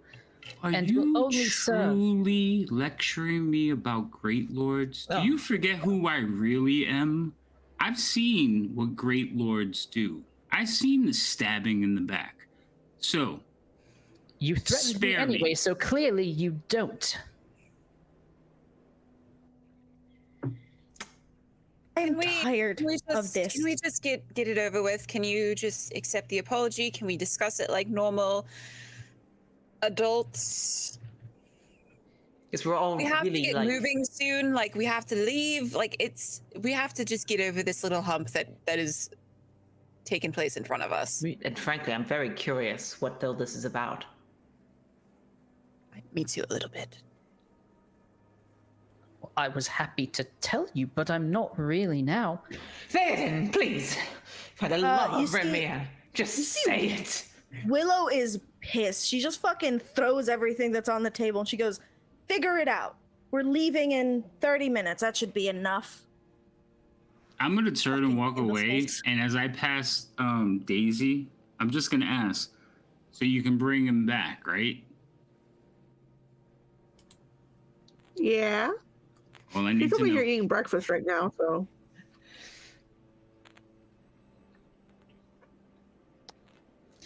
Do I hear that one, or is that one escape my ears No, as well? that one also escapes your ears. Okay.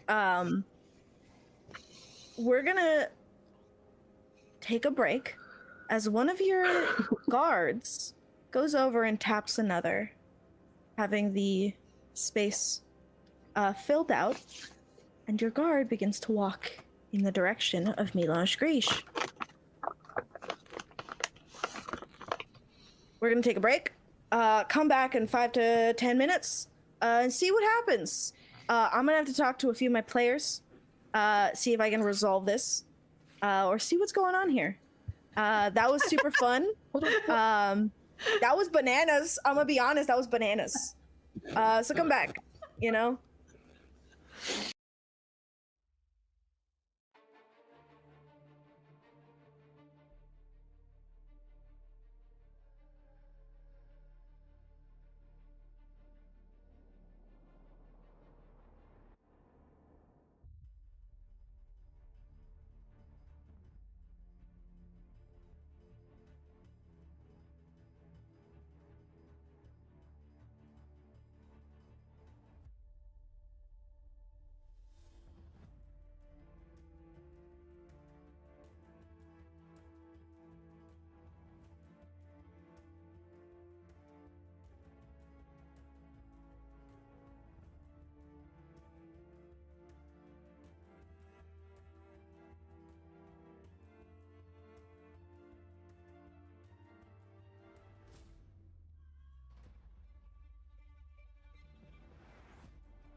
right, welcome back.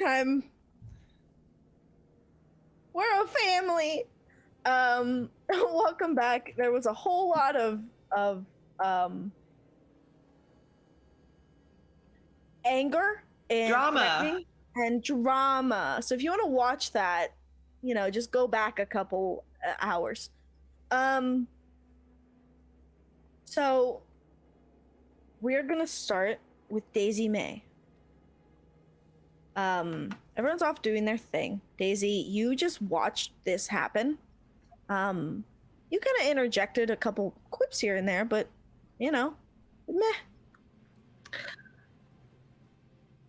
I mean, if we were back on the farm, Mama would have just let the rest of it out until they tired themselves out and then give them a good tongue lashing later. So it's fine. Yeah. Makes sense. And they kind of act like your brothers. Honestly, they act a lot like your brothers. It's a little annoying. Just like, you were sent here to protect these people and you're just like protect them from themselves? I mean, I thought I was supposed to protect them from the other camp, not from within the camp. But it's the same job. It's the same job. Not a big deal. Yeah. You're kind of walking. Or you're still making some food, correct? Or would you have done something else? No. Probably done. Probably would have, picked out the breakfast while everything was going on, and then I guess cleaning up, because apparently the cook is fair. Yeah, I'd say that somebody else took over the space. Somebody just kind of replaced him. And you see the cook that you were standing next to, kind of tap you on the shoulder and, like nudge her head in the direction of the Mélange Gris forest. A forest well known for being a labyrinth. When you step in. oh, fun times. So she just taps you and nods her head in the direction. Do you follow her? She begins to walk.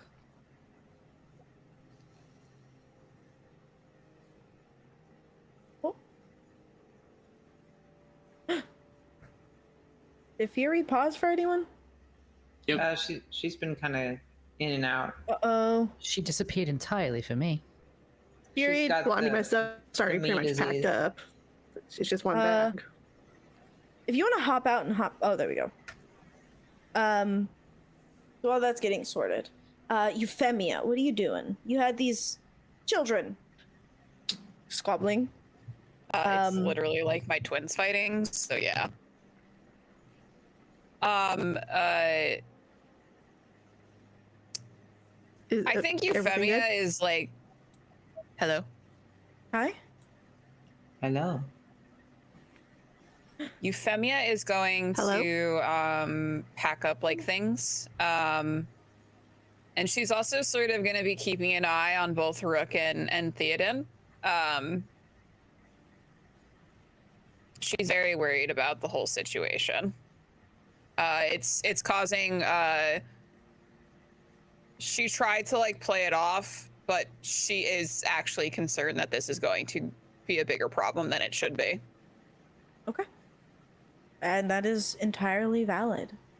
Yeah, you keep an eye, you pack all your things. You see that one of your butchers is kind of ushering Daisy May into the woods.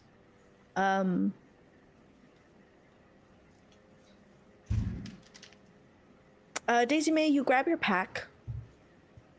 You follow, I assume. Ooh. Oh, you're muted. I heard her. Am I? No, I heard it too. didn't. Oh, there you go. Okay. You're for some reason you're Random. cutting out for me. It's okay. Go for it. So you grab your stuff. Okay. You grab your stuff and you follow. I'm following her. Yes. Do you follow into the forest? Like Well, if that's into where the she's going, then actual yes. woods? Okay. Yes. You begin Yeah. to follow, and there is a moment where you kind of look back, and you see that light that's been going off. That kind of beacon that you've seen for ages finally has substance. You finally know where it's coming from. Mm-hmm. And this person, kind of looks at you. You can't really see their eyes. They do have this like veil. And they kind of look you up and down, and you see the beacon too, right? I thought I was the only one. Oh my goodness. They kind of grab your face and they like start touching like your chin. They start kind of examining you. Uh-huh. And then they get to your like this area. Not your chest, just your like sternum. Mm-hmm. And they place their hand on it. And oh god. Terrifying. It's an alarming Sorry. situation. It's an alarming situation. My apologies. They place their hand on your sternum, and it's around this time that you start to feel like you're back into that forest. You're back in that plain where you saw the tree. Oh. And they kind of look at you and they say, "You've seen him too, haven't you?" Seen who? Come now. The father of the dead.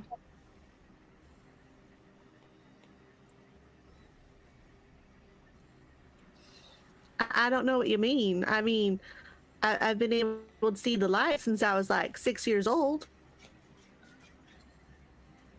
Yes, I mean, clearly you've been blessed by Veros. I can feel that, sense that. Since you were a child. Huh. Well, there's a, Are you talking about when I died once? You did. You had to have. Yeah, I died once. And you came back. Do you remember? Well, Any of obviously it? I'm here. No. The after time. Not the really. in between. Oh, that is I remember a flower. fascinating. Okay. Well, madam, if you will stay here, I suppose you could come with me. I just needed to know, the scent of undead is like a stench on you. She's like sniffs herself. But I took a bath last night, or yesterday, or before we left.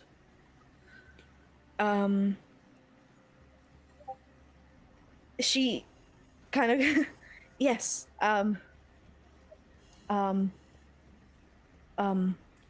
Right. Let us go back. I just keep an eye on the beacon. It goes in and out for most of us, but if you can see it constantly, be careful. It is Is the beacon bad? No, it is said to be the utmost purity and honor and cleansing. So if we touch it, not great for us. Okay. Be careful. Okay. Okay. Yeah, sure. Daisy May, can you give me a perception check? I can. Whether or not it's any good is a different story. 10. You're not gonna see anything with a 10. The person starts to walk back out of the forest. Do you follow? Then I'll use my critical success. Your critical success? Okay. Yeah. Alrighty then. With a nat 20, you notice up in the trees this these eerie sounds coming from the forest itself. They kind of whistles and rustling of trees. You don't see water, but you hear it. And these mangled trees sort of start to weave themselves into walls as you are being left behind. But in the distance, you don't know how you see it, but you do see it. In the distance, you see a figure. Same outfit that the butcher that brought you in here has. The same clothing, the same everything. Except this butcher has no mask. At least no veil. But you do see a mask made of burnt wood, kind of like a muzzle on their face. And the only thing you see is their eyes. These like coffee brown eyes. And it kind of, the forest separates as they walk through, and at their feet are these like black serpent-like vines that follow them. These things are massive, the size of like pipes. They're about 5 inches in diameter, and she has about 6 that follow her. And you can tell it's a woman because this clothing is fairly well fitted. Okay. But this coat like covers most of it. With a nat 20, I'm gonna give it to you. It's a lady. And she begins to walk toward where you are. And it is a moment where you can recognize that they see you.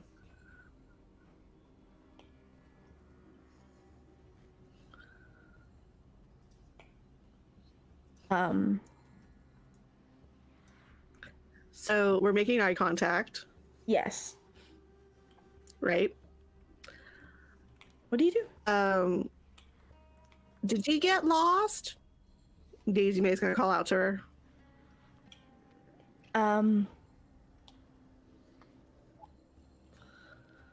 Okay, give me 1 second. Okay. Daisy, you hear in your head, lost is not what I would call it, dear.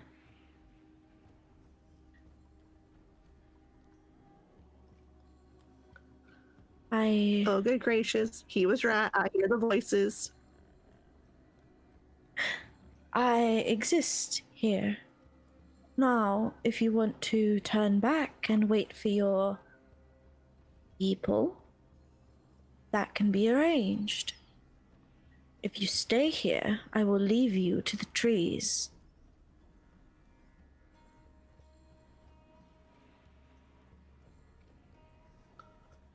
Well, I do gotta go back. I mean, I'm supposed to stay with them. Okay. Don't tell anyone you saw me or I'd be forced to snap your neck. Well, how can I tell anybody when I don't even know who you are? Let's keep it that way. And you see that vines or trees that were like weaving and closing up on you begin to open up again back out into the field. To where everyone is. Okay. Fun times. Fun times. Is there anything you want to do?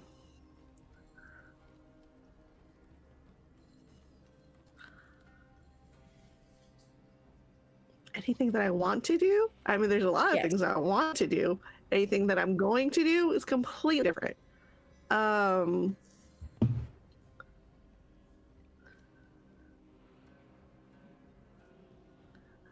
So I'm gonna find the butcher that was cooking with me and that kind of took me into the woods. I'm like, if I can find them and ask, do you also have something else wandering around the woods too? The butcher kind of looks around and goes, no and yes. I'd keep quiet about that. The butcher that you saw in the forest is not to be seen. No, really.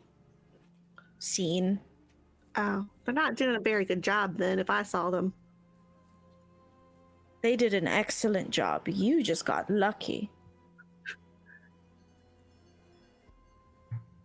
Hey, shouldn't have given you a nat 20. That would have been scarier. But yes, they're going to guide us to Milange Grish through the forest. Oh, they're the tour guide or field guide or the guide person. I heard someone was Yes. supposed to be guiding us. I wouldn't call them that. Best case scenario, they kill you instantly. Just ignore them. They'll guide us through. Just don't see them. Pretend you don't see. They don't like that. Oh, okay, sure. I can pretend. Good. Do you want more food? We're about to destroy this camp. Oh no, I packed a snack before I helped clean up. Good. Go away now. Go away. Go. Okay. Yeah, sure. They kind of... Is there anything else Daisy May wants to do? Besides actively looking for the same person? No. Gotcha. The same person in the forest or the other person?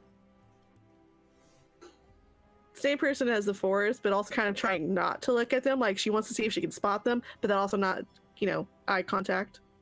Got it. Okay, gotcha. You can definitely try that. Great. Perfect. Okay. Wonderful.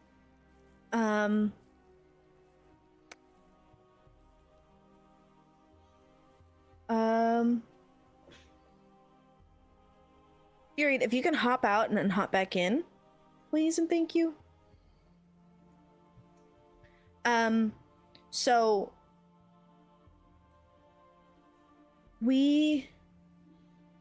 does anyone want to do something as of this moment? I want to start going, Yeah. Nothing else? No one's talking to each other? Gotcha. We've probably talked enough with each other at this point. That's enough. I feel like it would make things worse. Yeah. You all are brought, all of your things are collected, things are brought to you, and it is about, it's about 20 minutes for everyone to collect where they need to be. Euphemia, there's a moment in your head, and Archimedes is the first one to notice it. He sniffs the air and he goes, Mistress, Do you remember the gown? Swords, the beginning of you and the master. Yes. It smells like that.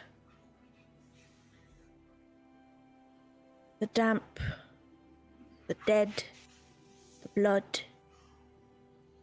It smells like that.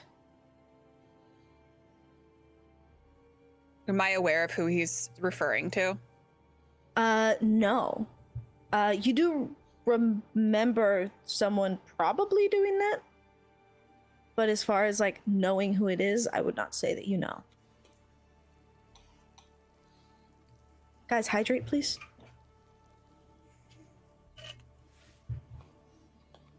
But he does note that. Are they a danger to us, Archimedes? I can't tell. Not from their scent alone. Maybe? You guys are go ahead. I'm going to turn to the rest of the party. Be on your guard.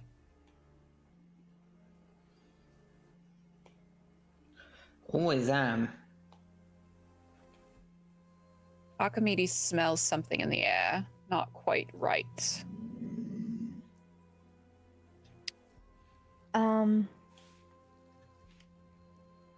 As you guys are stood at the edge of this forest, it looks normal for the most part. And one of the butchers goes inside. And as soon as they step in, the trees close in behind them. You hear a couple of whispers, a couple of bird clicks, and some sort of language that none of you really understand. It is only a moment that goes by as the wall of trees opens up again and the butcher walks out once more. This is a man with his hood up, always. None of them can be seen. Their faces are always obscured. This one doesn't have eyes on the edges of its cape or cloak, as most people, or as Willow does. And the butcher looks to Willow. Willow nods. The butcher goes to the back of the line, and Willow takes the front. She looks at all of you, and she says, "We're going to be guided through this. It is going to be terrifying or absolutely fine. Don't stray off the path. No picking daisies." Looks at Daisy. "No picking flowers or pretty apples that we see. No saving damsels." Looks at Cass. "No fighting with each other." Looks at Rook and Theoden. And with Euphemia, she goes, "My lady, do not take this the wrong way, but say nothing." Of course. Good. Everything that you have is the only thing that is going to make it through. Anything that is not attached to your body is not going to. So, any comments or questions that you want to ask now before we go in? Does it count our mounts? No. As long as you don't leave it in the forest. I have a question. Yes. Are you going to stand at the front like that all by yourself? Well, I'm kind of the guard between you and the consumption of your bodies. You know I don't care about that. Well, then you're welcome to walk with me. Ride, I does. suppose. Okay. So you said Lady Euphemia can't talk. The rest of us still are allowed to converse, or should we all not? You can converse. It's Lady Euphemia who I worry for the most. Okay. However, I would recommend talking in your heads. That might do it. Maybe. If they don't get pissed off. 50-50 shot. Talking bad, then. Talking okay. Any other comments or questions I can answer before we walk in?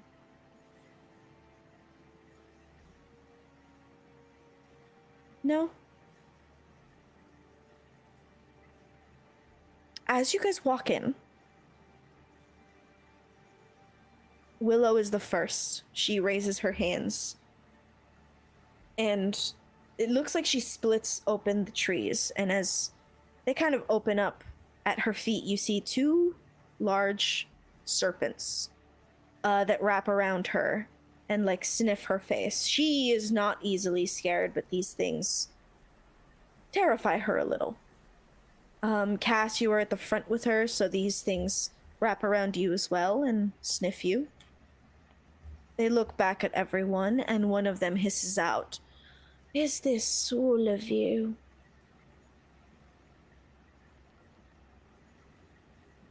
Oh.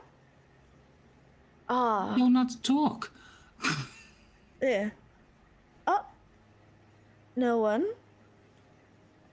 Are you certain you want to come in here? We have no choice.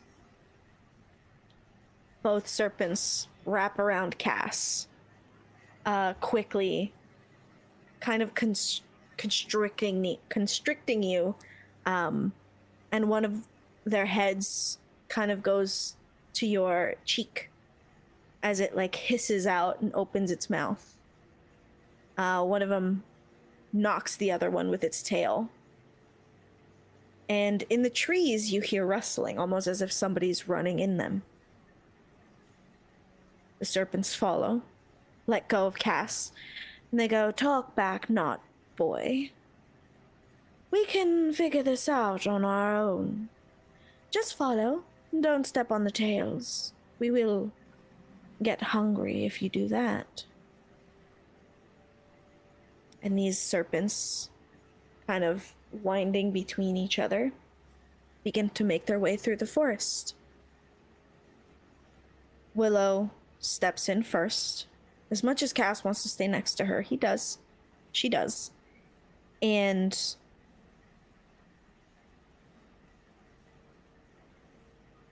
as you begin your walk, the visions come. Euphemia,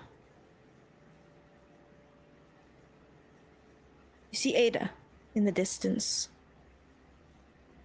sat next to a tree, arm bleeding, hiding from whatever is out there.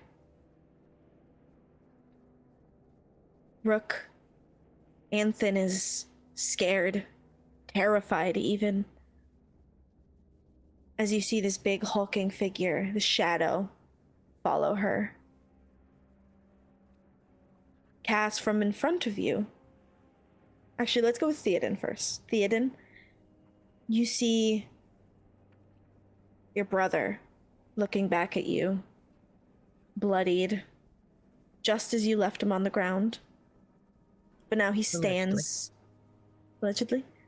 Now he stands, looking you in the eye, as he looks down at the stab, or he kind of runs his hand through the stab mark. And you hear his ever so annoying click.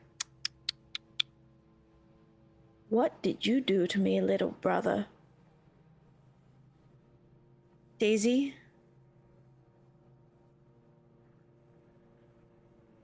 You see your brothers. They're climbing the tree as you remember them when they were little. Kind of hucking apples at one another. And you see that one loses his grip. And the crack of his head against the stone. Loud. Cass, you watch Willow walk, continue to walk, and beside you she collapses. she is grabbed by these serpents and dragged into the trees, blood running down her nose and mouth.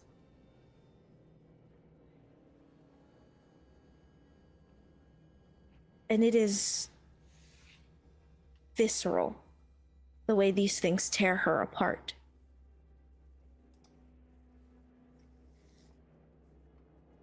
You have now entered the labyrinth that is the forests within Mélange Gris. Is there anything you guys want to do?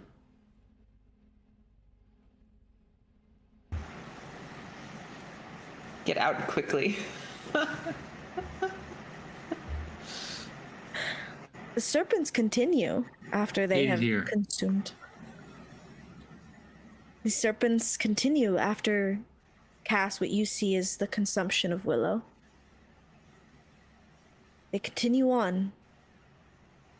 Vines that continue snaking their way through. I'm going to need each one of you to give me either a wisdom or constitution check. Saving throw. No, let's do check. I think that's what it is. It is indeed. So give me a constitution or wisdom check. Is that just our flat? Yes. I'm going to use my sleight of mind ability to make an intelligence saving throw instead. Okay, you can do that.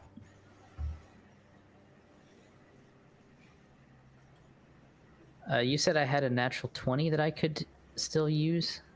Yes, you did. I hate to expend it on that, but I'm terrified of the consequences, so I'm going to use it on this.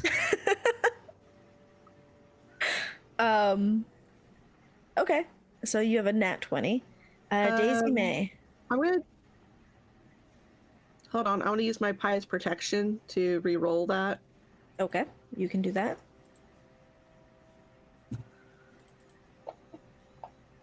Fuck. Okay, 9.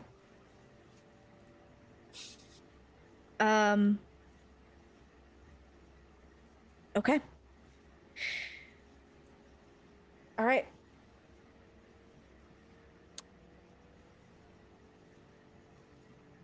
Theoden. Your brother's dead. He's in the ground.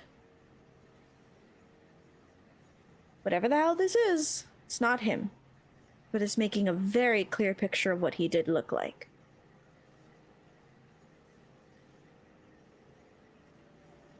Impressive.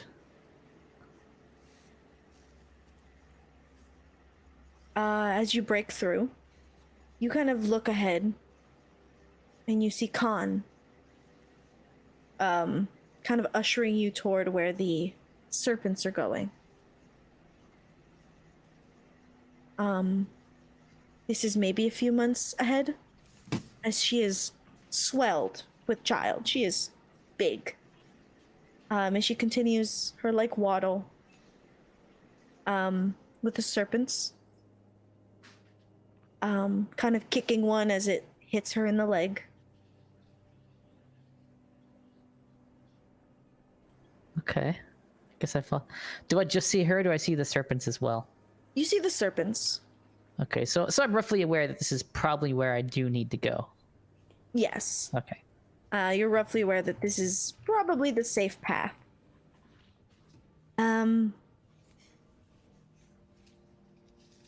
You see, let's go with Cass. You watched Willow be torn apart. I did.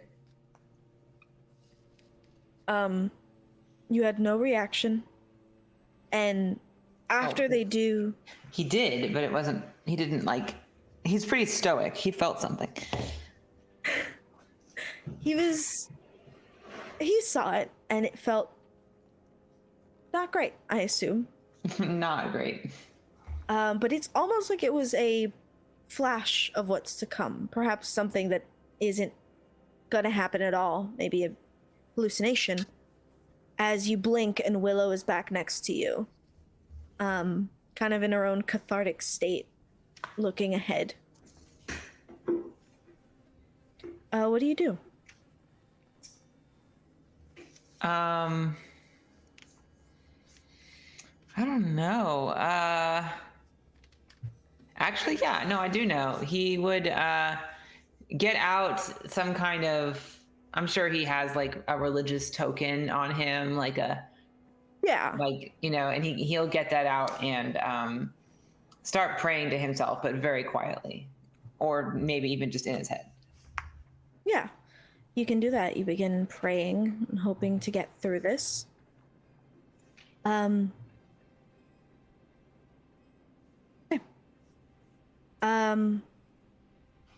Rook.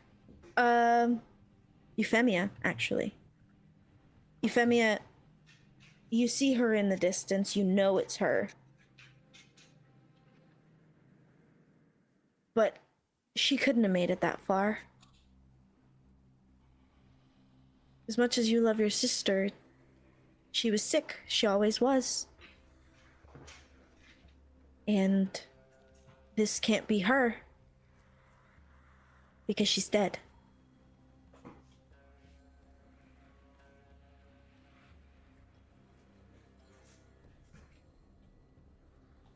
What did Euphemia do or think? Euphemia, I feel like Euphemia knows the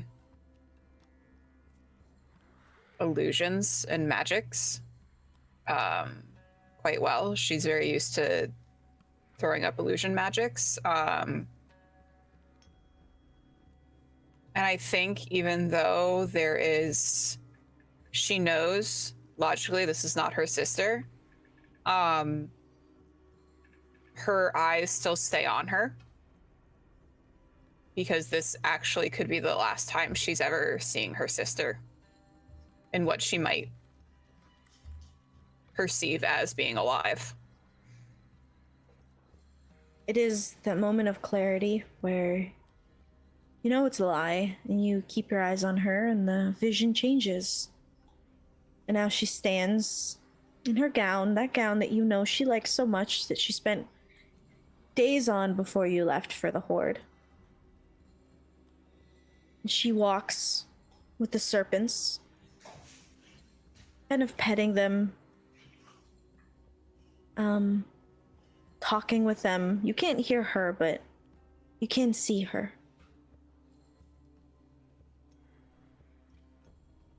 Anything else you want to do? She'll continue walking and following the path with the rest of the group. Okay. Do you continue to watch your sister? Till she's out of sight. Okay. Daisy May.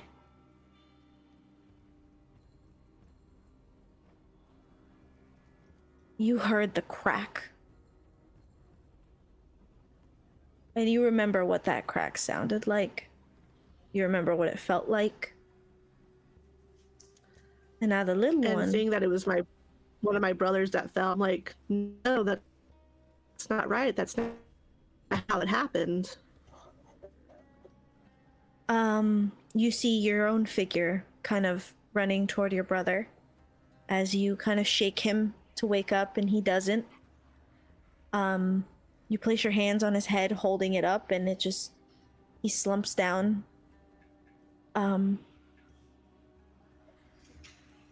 there's, as far as you can tell, nothing that they can do. They're little, they're small, they're children, they're scared. What does Daisy May do?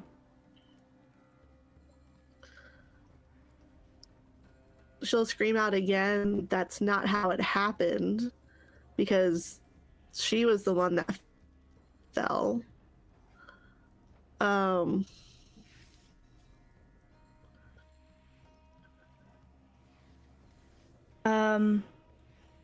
And she was walking with her horse, and she was holding on to the reins of the horse. She would let go of the reins and start moving towards what she sees. Okay. Because she can fix that. Okay. You hear panicked cries from this illusion as Do we they see start her going to move? You do. Those of you behind her, which I would say is Euphemia mostly, start to see her move toward the forest. I'm going to grab her and cover her mouth.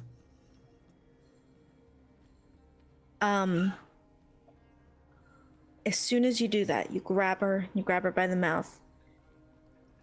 Daisy May, you don't feel that you're doing it, but you're flailing. You just want to go. You want to help. You can fix it. I'm going to turn her to face me. And I'm going to mouth, not real.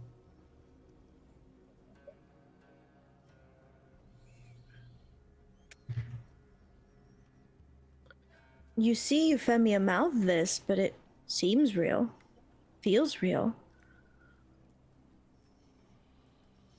It's just a matter of who to trust.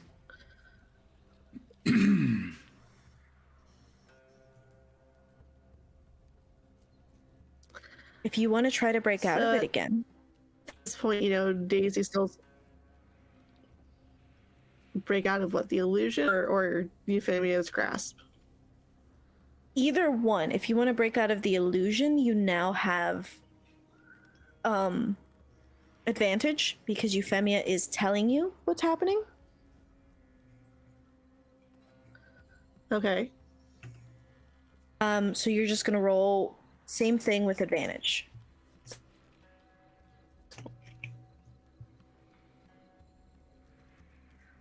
And if you can't make it, I don't know how to help. Just a buddy. I'm just trying my best. Did she drop out of the call? Yeah, she did. Okay. Oh, there she is. hello. There I go. Okay. So would it be a save or a check? It would be.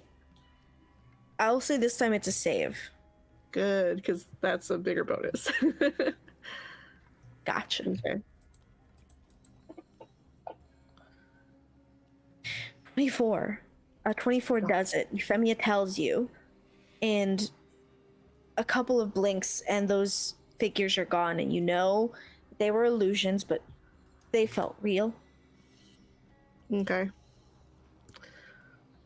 Just Daisy So, May. Daisy May is crying, of course. She's a little sniffly, but she'll, look at Euphemia and just kind of nod and sniffle up some snot, rub her eyes.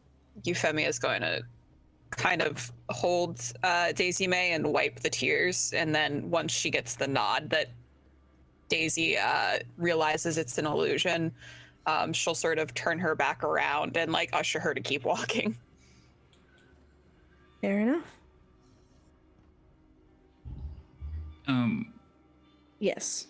Just mentioning, for those of you who are near Cassius, if you're making saves, I think he helps your saves.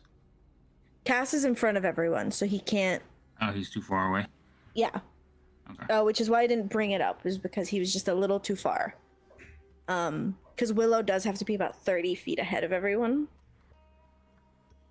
And since Cass is walking with her, I just assumed. Sorry, everybody. It is around this time that the world goes dark. Red, blood red.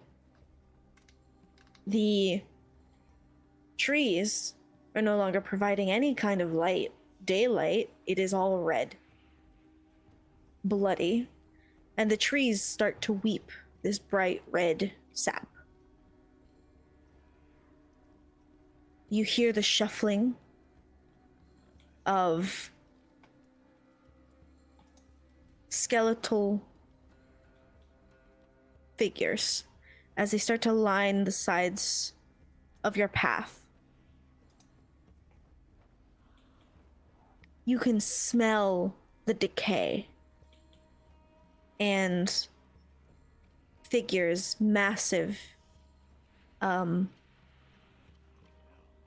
devils, really, red skin, what's it called? Hooked tails, barbed tails. all of them with weapons ready. Does anyone do anything?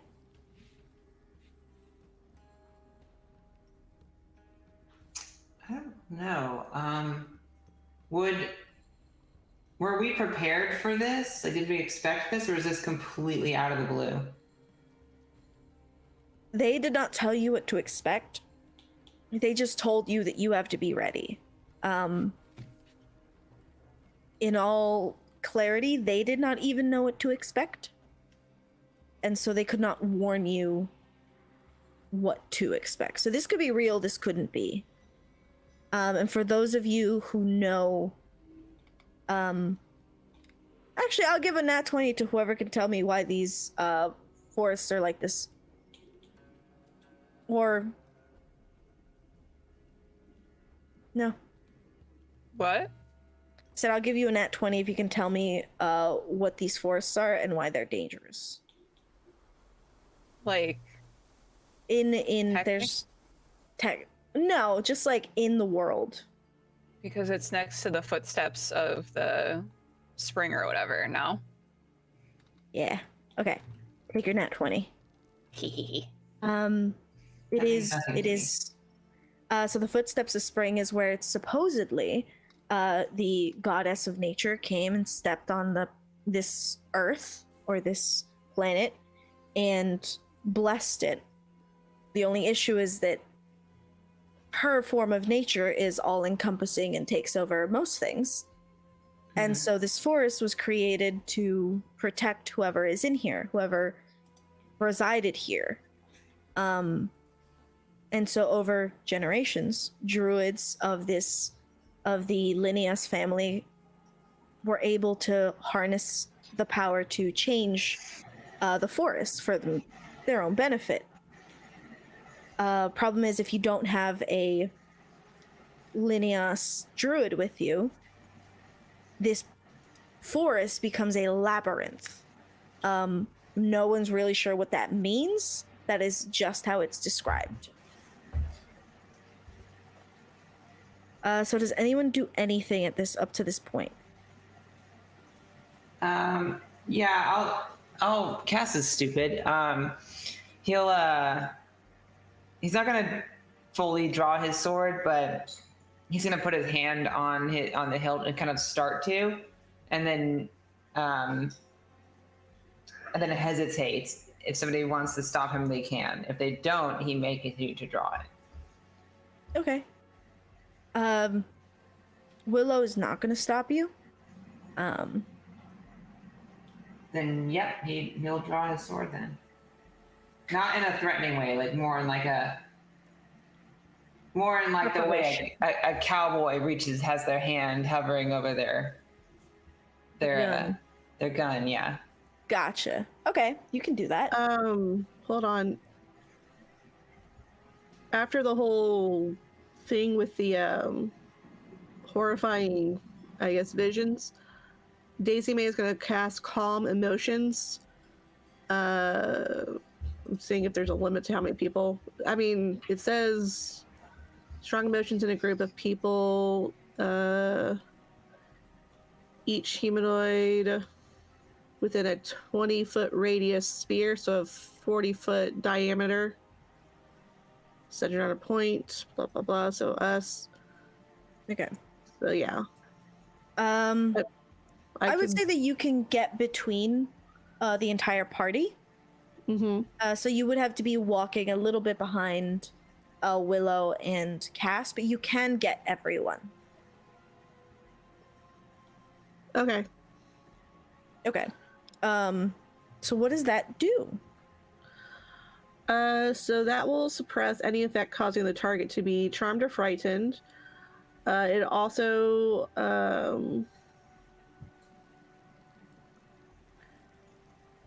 it is a creature. I can make a target indifferent about creatures of my choice that's hostile toward. This indifference ends if the target is attacked or harmed by a spell, or if it has witnessed any of its friends being harmed. Okay.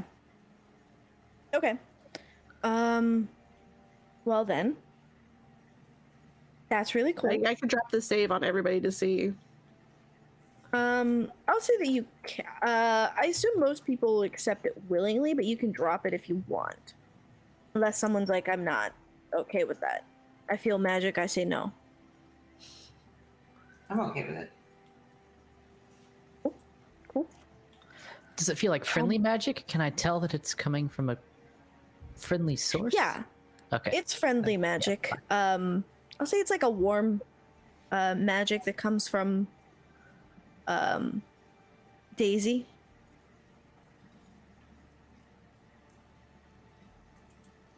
So I assume everyone accepts it. Mm-hmm. Yes. Okay. The red dies down. And you're all left in this, not a forest, a clearing.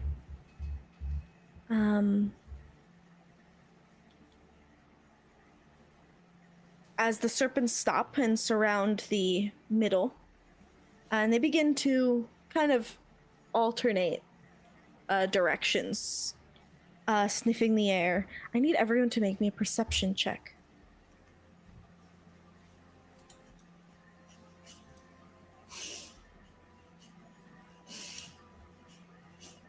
Okay.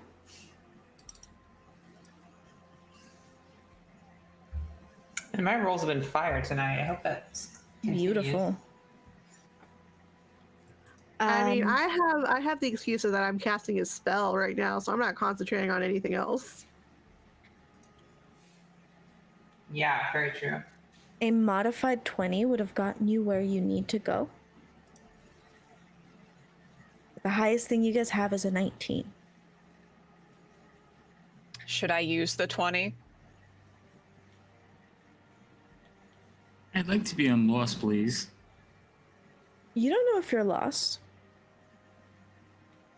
I'll use the If- 20 I have. I have two 20s actually. I'll use the 20. Okay. With a nat Not as 20, good as 420. Full 20. What is it? Euphemia, give me an insight check. Don't do this to me. It's okay. You're fine. Don't worry about it. It's all good.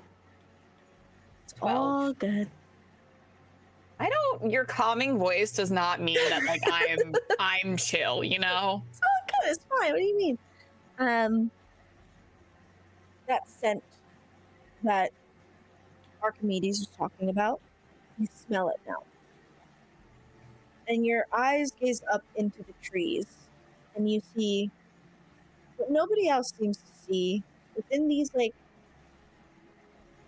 leaves is this figure kind of crouched down, looking at all of you, kind of exactly like the snake did, kind of weaving her head back and forth, looking at all of you up and down. And then you see those eyes. And you don't know where you know them from. And you can't quite make it out just yet. With an insight of, what was it, 12? 12. Yeah. You can't make out where you've seen this before, where you've seen them before. But you have.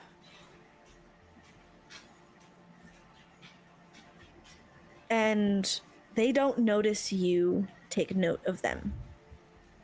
They are completely unaware. And these serpents kind of snake their way into this tree. One of them does. And the other one begins its movement into this nicer clearing. One that is daylight. One that has some daylight.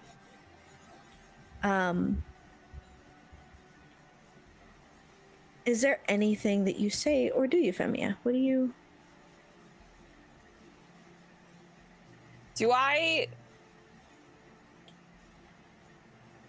feel any sort of comfort in seeing this person, or do I feel like even more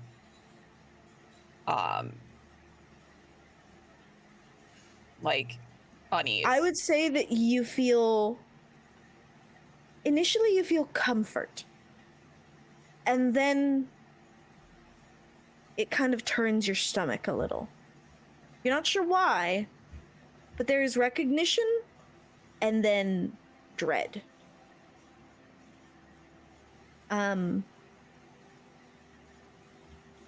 So your initial feeling is just like, yay, and then, oh no. And then you said one of the serpents went up into the tree, Yes. and then the other serpent went down the path. Yes. Okay. You guys I was told continue not to follow? say anything, so I don't say anything to the group yet. Okay. You guys continue to make your way. Take it away. Yeah. All right. It doesn't take long before you start to see something in the distance. Or not even in the distance, we're just up ahead.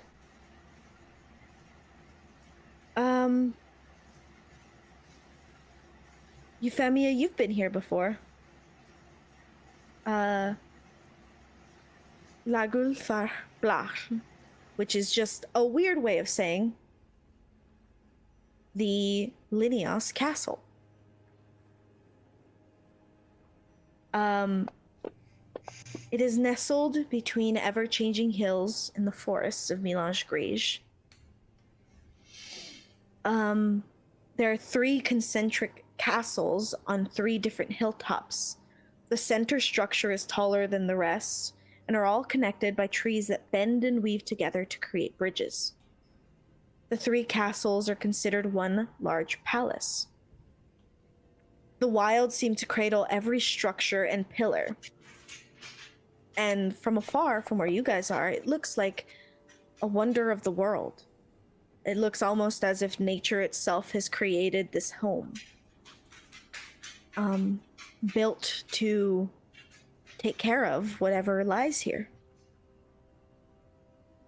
It is when you get here that you hear the pitter-patter. All of you hear the pitter-patter of footsteps as 2 serpents stand next, one on each side of this woman. Her hat is tilted down. She's looking down as she takes her now buttoned cloak and curtsies. She looks at all of you, and then she lands on Euphemia. You see that she shakes off strange recognition and... I assume you're my... people? You may speak now. We are out of the forest.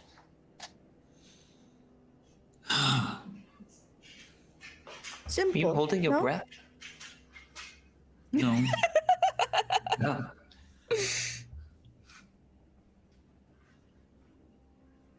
She looks at you. Simple, no? Simple? Yes, simple. Simple. It was all right. This person kind of caresses Willow's cheek. Hooks their finger underneath her chin as she, like, straightens up. And whispers something that none of you can hear. Quick, Cass, I need you to make... Cass, I need you to make a perception.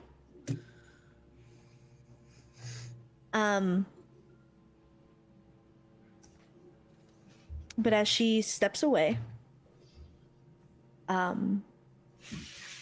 Willow kind of falls to her knees as she, like, grabs her head. And for those of you who know Willow, her hands begin to twitch in a way that is unnatural. And the person... Come. Ignore her. She will be fine. Come now. What have you done to her? Nothing. Obviously, you've done something. Can I get Willow's, like, catch her eye? Yes. Is she giving me that, like, yeah, this is it time? Oh, damn. She is giving you a I'm scared look.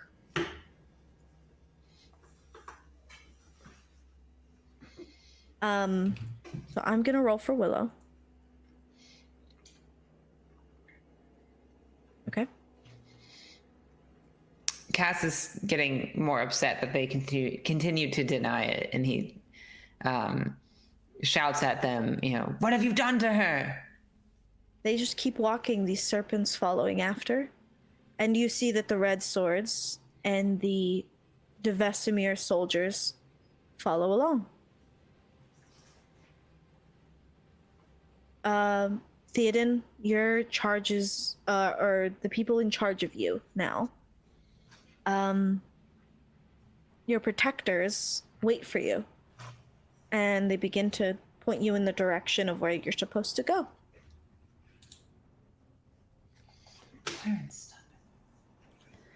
Am I actually supposed to go that way?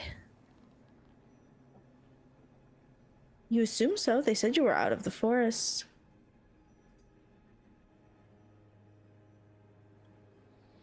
I will note that by the time you leave the forest, it's dark. You entered in the daytime, morning, and you have left at night. So,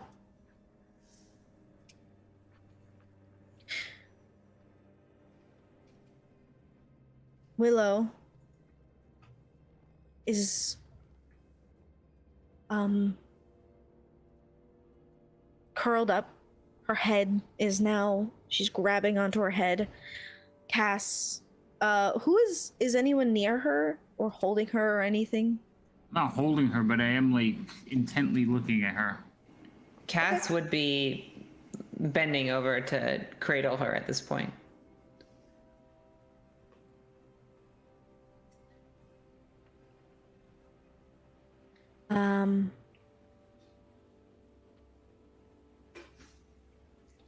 She has blood that seeps from her nose. Her eyes begin to water and her mouth begins to foam. I'm sorry, Willow? Cass. Sorry for what? Willow! Willow! What's wrong with you? What's wrong with her? I have to stab her. What? Are you mad? No, I say it as I'm doing it. Way to need you to make, roll me. like, Rook a bad person. I need you to roll me an attack with advantage. Actually, it would just be a crit success. Oh, So- God. I need you to roll that for me. And whatever else you want to put into it.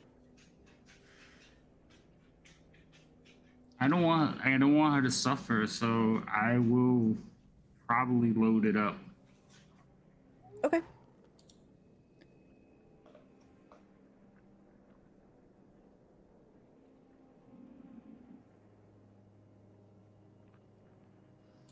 Hold on, I haven't done it yet.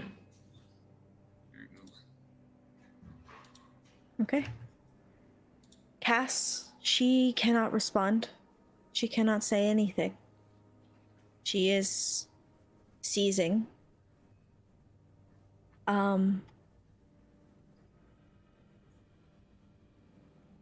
She can't say anything. She can't say her goodbyes. She has to just function. Yeah, no, Cass would be attacking Rook at this point if Rook is okay with it. That's fine, but hold on. Let me do my damage thing first. I Yeah. think everything is applied. I don't have her Yeah. targeted. I have Cassius targeted. Yeah, target Willow. You said it's a crit, right? It is a crit. We have a hard stop in 3 minutes. Yes, we are.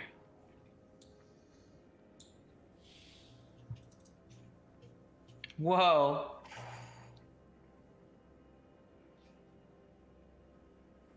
47 damage. On top of the Jesus. much more that she had suffered. Rook, how do you do this? So I'm like apologizing to Cass, but I will like aim rain like right for her heart and just stab down and through.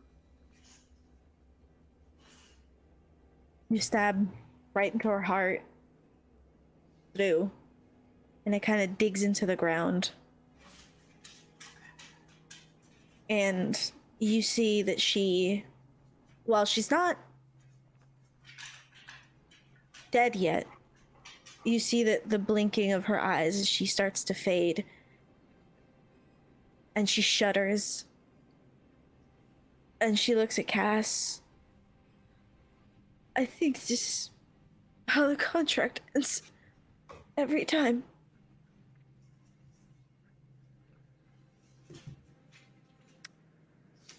And then she stops breathing.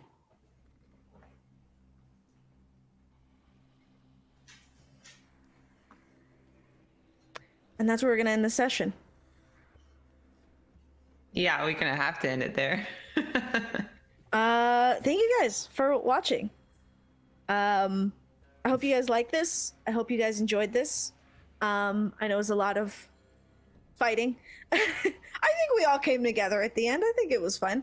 You know, if you want to come back to see more of this happy, joyous game that is only happy things and not sad things, you know, come on back. Come back every Thursday at 4 p.m. Pacific time. And tomorrow, Fridays, you have a game that is a little different than this one. It is Fridays at 6 p.m. Pacific. So do the conversions yourself. You know, I think it's 9 Eastern. Figure it out. Don't worry. Whatever. Anyone want to plug? 7 Pacific would be 10 Eastern. 6. No, 6 Pacific. Oh, okay. I was like, what? Yeah, okay. That's correct then. 9. So, you know, you guys promised that she would be let go and then she wasn't. So, you know. I mean, best case me, the scenario. player, saw it coming. But It happens. Cass is upsetty spaghetti. As he should I mean, be. she technically was let go from the contract. Technicalities. Yeah. R.I.P. Well, you guys won't be seeing Willow ever again, so if you want any of her backstory, you're welcome to ask. You know, come on back. But for now, go away. Go away. We have nothing more for you. Bye. Thank you for watching. Go away.